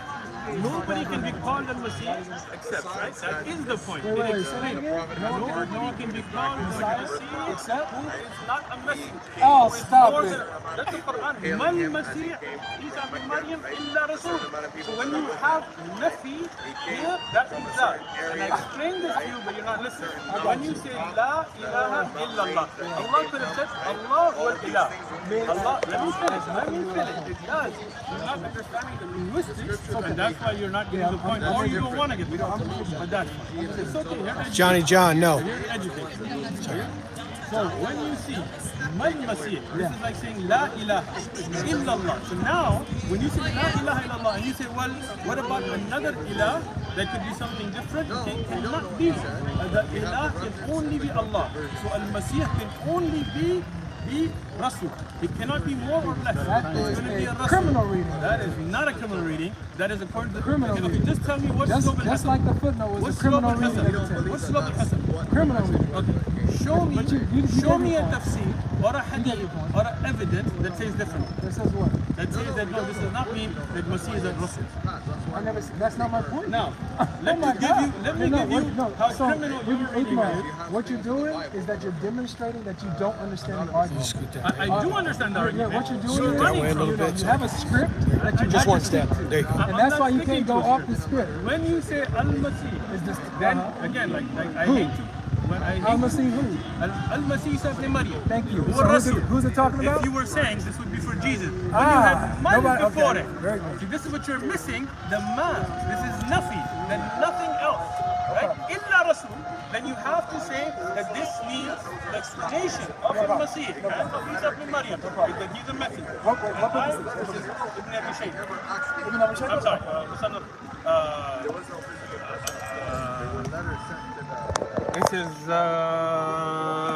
Ibn Abi Hatim. Ibn Abi Hatim? Yeah, Musnad from Ibn Abi Hatim. All right. It's a really great print too, Darul Ibn al-Jawzi. Okay. So now, here, when you have a hadith with the sanad, حدثنا أبو سعيد الأشعري عن وكيع عن سفيان عن منصور عن إبراهيم عن المسيح معنه الصديق. There you go. Take a picture. What's it say? Read it. حدثنا أبو سعيد الأشعري. Translate word for word, please. It was reported from Abu Sa'id al-Ashj, who reported from Waqi', who reported from Sufyan, from Mansur, from Ibrahim, who's a Nakhai, al-Masih al-Siddiq, right? The Masih. Translate. Translating, bro, listen. So I gave you the chain. Al-Masih has the meaning of those that are. No, it doesn't say those. It's not It plural. does. It says Siddiq. Not those. Stop. Al-Masih. The Messiah. The Messiah. is. Thank you. Honest, So right? thank you. Isnaduhu sahih. Problem. Okay. Wait. Let's pause here because I love what you just said. But I had to catch you because what you tried to do is that you tried to say that this hadith is applying it to those is in the plural, multiple. No, it's not. It's talking about one person, one Messiah. It says the Messiah is honest. Hey, bro. Let me pull this my Quran out and go to. Oh, your hands are full too. Would it be possible for you to go to verse 3 or chapter 3, verse 45? In what? Where was he? I don't even know how this is. Ibrahim. So that's an opinion of It's the a hadith. It's a hadith. It's an chapter 2. This is where you lost again. It's chapter 3. Let me explain. It's chapter 3 right here, so we need verse 45. You're giving me Right there. It's not the field. This is when you have a maksur, mawquf, marfu'. These are called hadith. 345. 345. No, I'm listening. Go ahead. So when you say that this is a hadith, the statement of the senior tabi'un, the statement of Sahaba, I explained this to you last time, and that of Rasulullah all the way to Allah. These are types of hadith. We use those ahadith. Again, it's not called a tafsir. We use those ahadith for tafsir, to understand concepts. When you ask for hadith, and I told you about it last time, and I gave a different opinion. I gave an opinion. No, again, I explained this to you last time again. Al-Masih, because if we somehow didn't have conversation,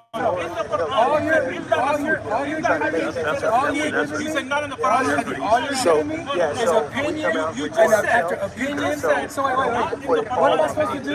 What am I supposed to do when scholars differ on what Messiah means? What do you mean? What does Ibn Abbas say? What does Ibn Abbas say? Remember what he said? Anointed with blessing, right? All right. No problem. What did this scholar just say? Those that are on it. No, not those. Stop making a plural. I have to keep catching you. Yes, I do. I have to keep catching you. If I say, pause. I wasn't done. You cut me off. So this is what's interesting. When I bring you the when I ask you, bring the hadith, bring the Quran, what that says. CP wants you to read 345. Yeah. Because what's his name? Oh yeah, exactly. Right? This is gonna be interesting. Okay. This was interesting. I asked him to bring hadith explaining what Messiah means and the purpose of Messiah. What you keep doing is showing me different opinions, tafsirs, explanations of different people, different scholars, maybe containers or something like that all differ on what the Sheikh here said they have no answer. This is why you have to keep shuffling from scholar to scholar. This is bad. But here's another thing about this. Is that the verse that we read last time? Yeah, so instead of him, and this chapter 3, verse 45 of the Quran. This is what it says. When I don't even know if it says angel or not.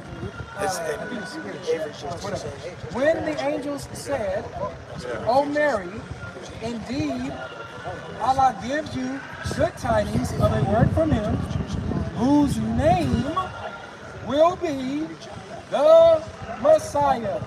Jesus, son of Mary.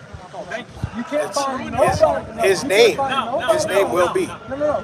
Can you admit that there's nobody else in your hadith, in your Quran, that's the Messiah? Can you admit that? Yes or no? Please just be honest. Finish speaking. Now, when you mention this verse, the other verse clarified your point. When you say he just read it, Johnny, or Johnny, right? Which is Isa ibn Maryam, right? So when the other ayah said he is nothing more than a messenger, it explained what Jesus, the Messiah, was nothing more than a messenger. Now, explain it. And you messed up your own point by bringing this ayah. Because this ayah shows Ismuhu al-Masih. So when he's given that ayah, and explained that Al-Masih is nothing more than a Rasul, the Quran explained it. Well, no, let me finish. When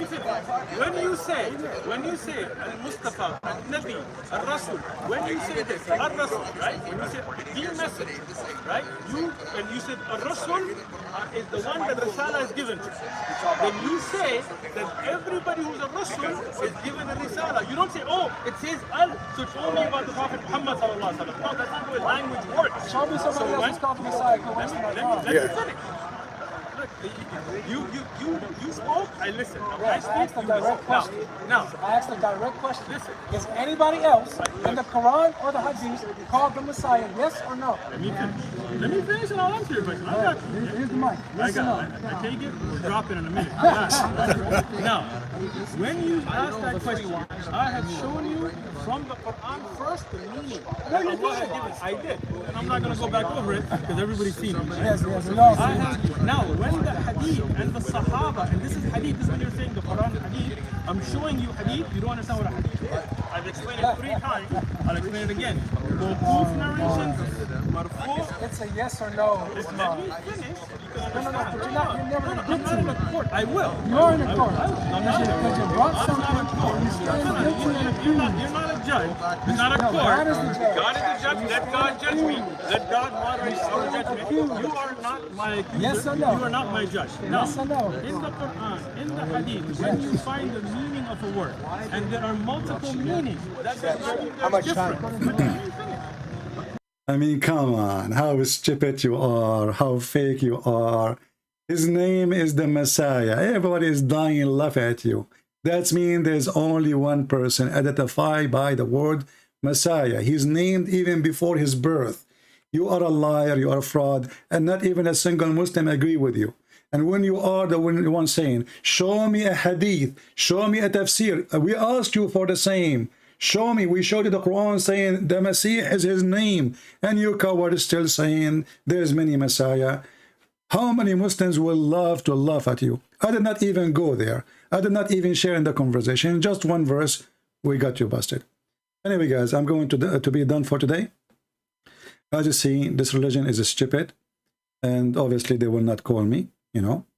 But this guy don't even know how to read Arabic. He was showing him a book in Arabic, but he could not even read the names. This is how fake he is. He claimed he have a master degree in Hadith, but yet he could not even read one line in Arabic. One line in Arabic. Hey, Kachaboy. Good luck. You became the joke and the mockery even for Christian students, not the masters. So if a Christian student can do that to you, what Christian prince can do to you? Huh? Liar, liar. I wish they will like this brother. He will call right away. Let us see how Uthman will hide in his cave, and he will say, and talk to Christian prince. If you are a man, come here, okay? If you are, and he will say, Christian princes. Who is the princes? There's many Messiah. You coward, liar. Which book says that? Which sheikh says that? Every Muslim will laugh at you. Not a single Muslim will not end laughing at you. And not a single Muslim will agree that there is many Messiah. And this is my challenge to all the Muhammadan. If you can't find me one Muslim sheikh beside this fake sheikh saying there's many Messiah, I challenge you. The only one who say there's many Messiah is the Qaidiniyya, which is not even Muslims, or, you know, followers of a Muslim cult. It's called Ahmed Mirza Ghulam. But even that one, he don't say there's many Messiah. He claimed that he is the Messiah. He just came back. What a shameful person you are. No dignity. Went back. In Arabic, the fi'l comes first. So if you're like, Ma, you idiot, is saying he is just a messenger. But what does have to do with being many Messiah or one Messiah? He is just a messenger. I mean, do you see the stupid coward? He just said he is just a messenger. But still, this is the Messiah. There's only one Messiah. Actually, if the Quran is saying that the Messiah is just a messenger, that means he meant many Messiah then. So the sentence will be wrong. If Allah, he says that the Messiah was nothing but a Messiah, and this will mean there's many Messiah. That's mean the rest of the verse is wrong, and the verse of the verse is stupid. Because there it says he is a messenger and his mother Mary.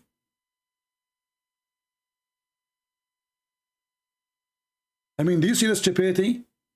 It says clearly that this is the Messiah, not a Messiah, and his mother Mary. So even the sentence he is using there, it's confirmed that this is the Messiah, who there's no one else beside him is called the Messiah. So he's telling them, who is the Messiah? And by the way, here it says, doesn't say Jesus, Isa, doesn't say Jesus, it says the Messiah and his mother. What a stupid liar, trying to cover his poo-poo, and the more poo-poo he tried to cover. Same man first, Yeah. you're asking me to mistranslate. Let me translate the whole line, then you'll understand. The more poo-poo he did. Give me 1 second, I'll tell you. I just got to check this camera. How's the camera? Good. 20 minutes? 20 minutes? 20 minutes. Yeah. Sorry about that. Anyway, I'm done with this idiot. You see, they are just a bunch of kids. They have no dignity. And even the Muslims who they are around him, they should say to him, brother, just admit that you are making a big mistake. And yes, there's no Messiah beside the Messiah. Just say it. You will see all the Muslims are so quiet. They knew he's lying, but it's an embarrassment. This is the guy, they claim that he is their teacher. He made a big poo-poo. He don't want to admit that he made a poo-poo. And he lied. And this is the consequence. Every Muslim will die laughing at Sheikh Uthman for centuries to come. And we can open any interpretation, even for the verse he chose. If the verse what he chose in Ibn Kathir, Al-Qurtubi, Al-Tabari, Al-Jalalain is saying what he is saying, then he's right. If none of them saying that, he's a liar. And remember, we are the Arab, not an Afghani boy who do not even know 3 words in Arabic how to read them. There's only one Messiah. This is why the letter AL exists before the word, for it is a title and a name in the same time. So when the Quran says his name, and then our friend here, you see how many times I said, be consistent with your question and keep forcing the question. So he asked him the question, but he did not force it. Show me one person in the Quran or in the Hadith. He is the Messiah and he is not Jesus. There's 2 Messiah in Islam. One is the true Messiah and the one is the false Messiah. So the false Messiah not to be counted. He's a false Messiah. This is his name. His name is Dajjal. And the reason there's a false Messiah, because simply there's only one Messiah.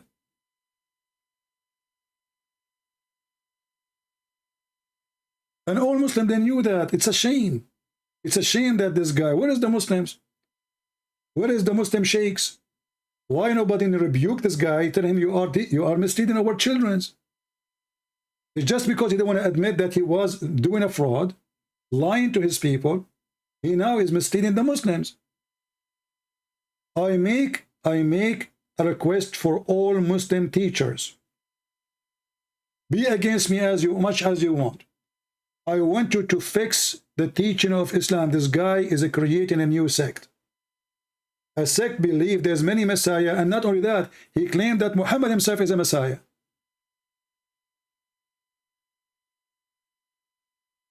How you Muslims even accept such a thing?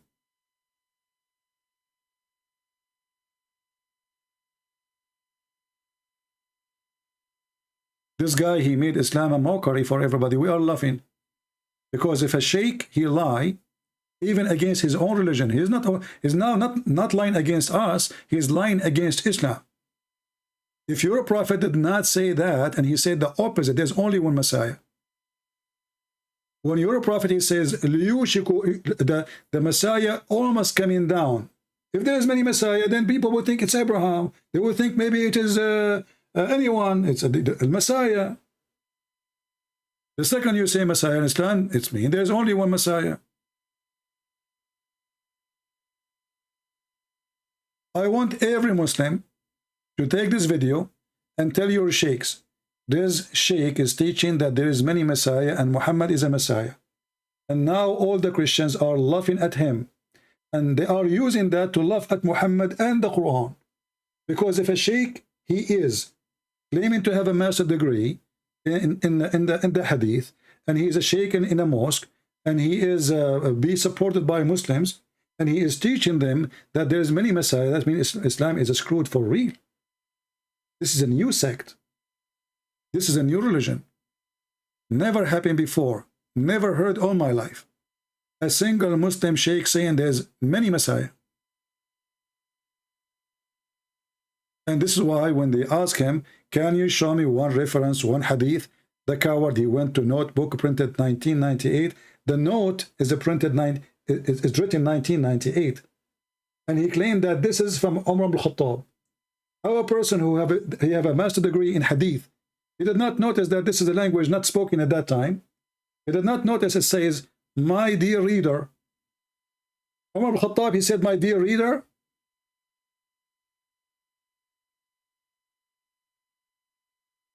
Umar ibn Khattab, he says, in our world today. I mean, what the heck? This is a note speaking about how Islam is advanced supposedly before, way before the other civilization. But the same page, by the way, teaching about how to beat Christians. You see how advanced it is? How to beat Christians. Coward. No shame, no dignity, no loyalty even to the religion. They worship themselves.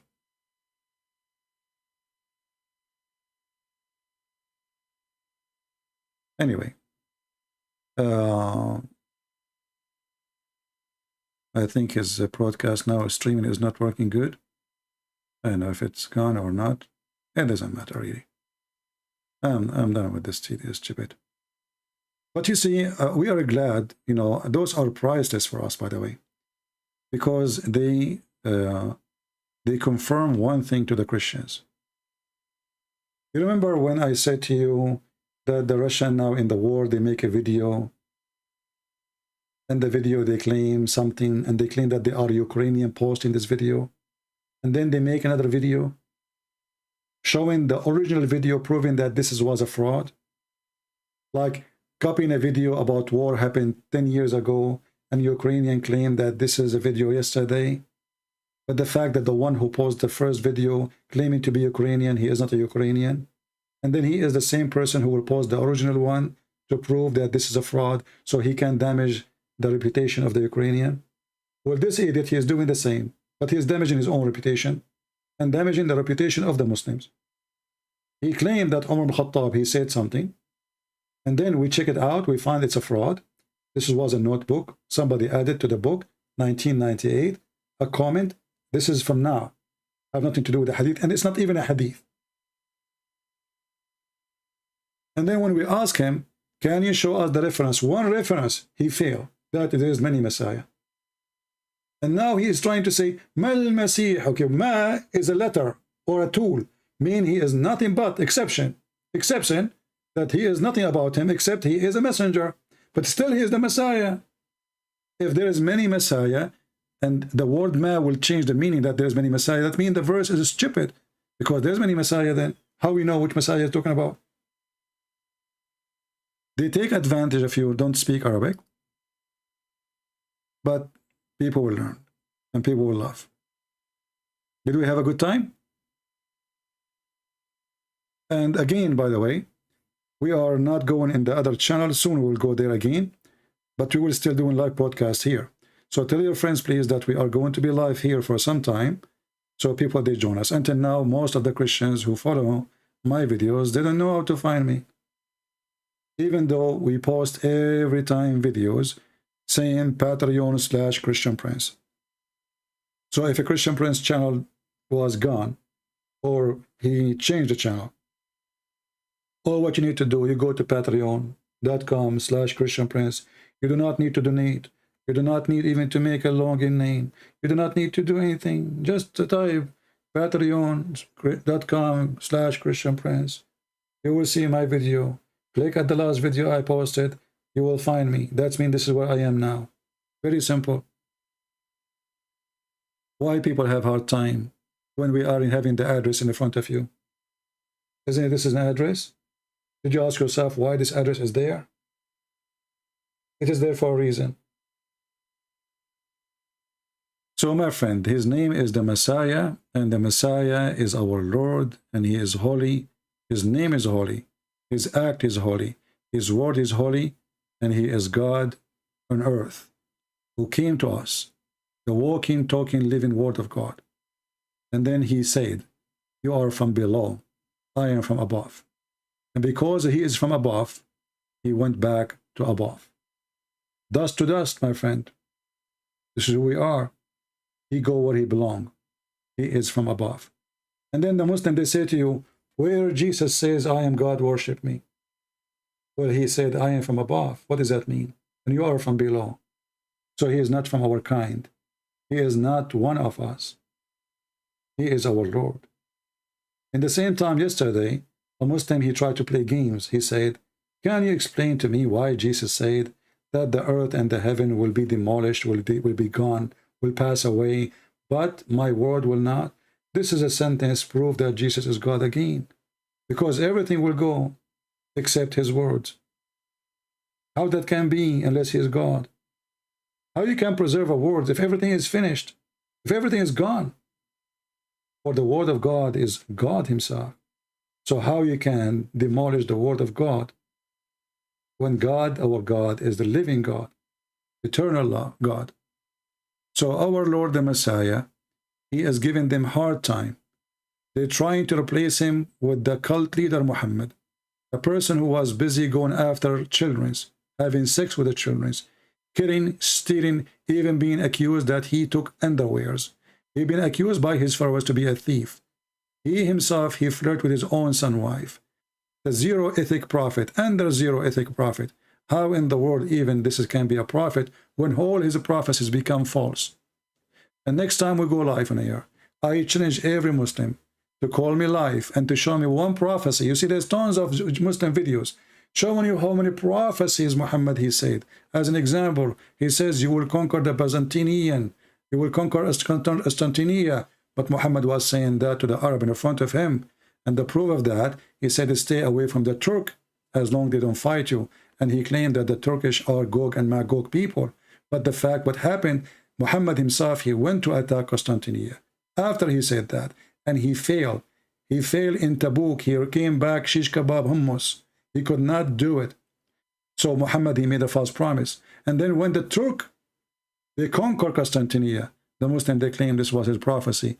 When the Muhammad was talking, he was speaking to the Arab and to those who are in front of him. Every single prophecy Muhammad said is proven to be false. Next time we go live on air, we encourage every single Muslim to call us. And this is the challenge for you. You can bring your ketchup boy with you.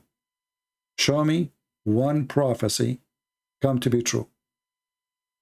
And by the way, if there's one prophecy that did not come true, Muhammad is a fraud. Because it doesn't matter, one lie, two lies, three lies.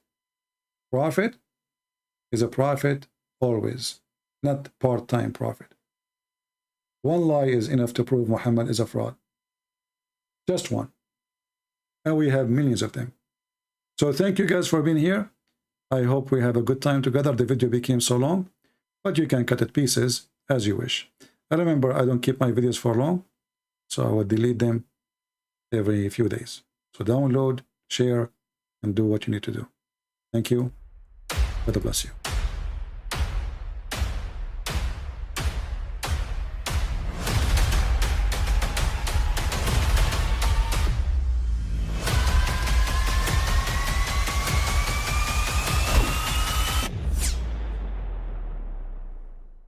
But I mean, again, he doesn't know who Gabriel is, right? Because he didn't come from an Abrahamic faith. The people of Mecca were pagan. Quran is mentioned, if this book was from other than God, they would have found in it many contradictions. If a book is without contradictions, that has no bearing on whether it comes from God or not. I've had phone books that are inerrant, but I certainly don't think God gave them. That we believe without understanding. The brother asked a very important question, that most of the scholars say that listening to music, watching movies, and most of the television programs, they're haram. So how can we have fun?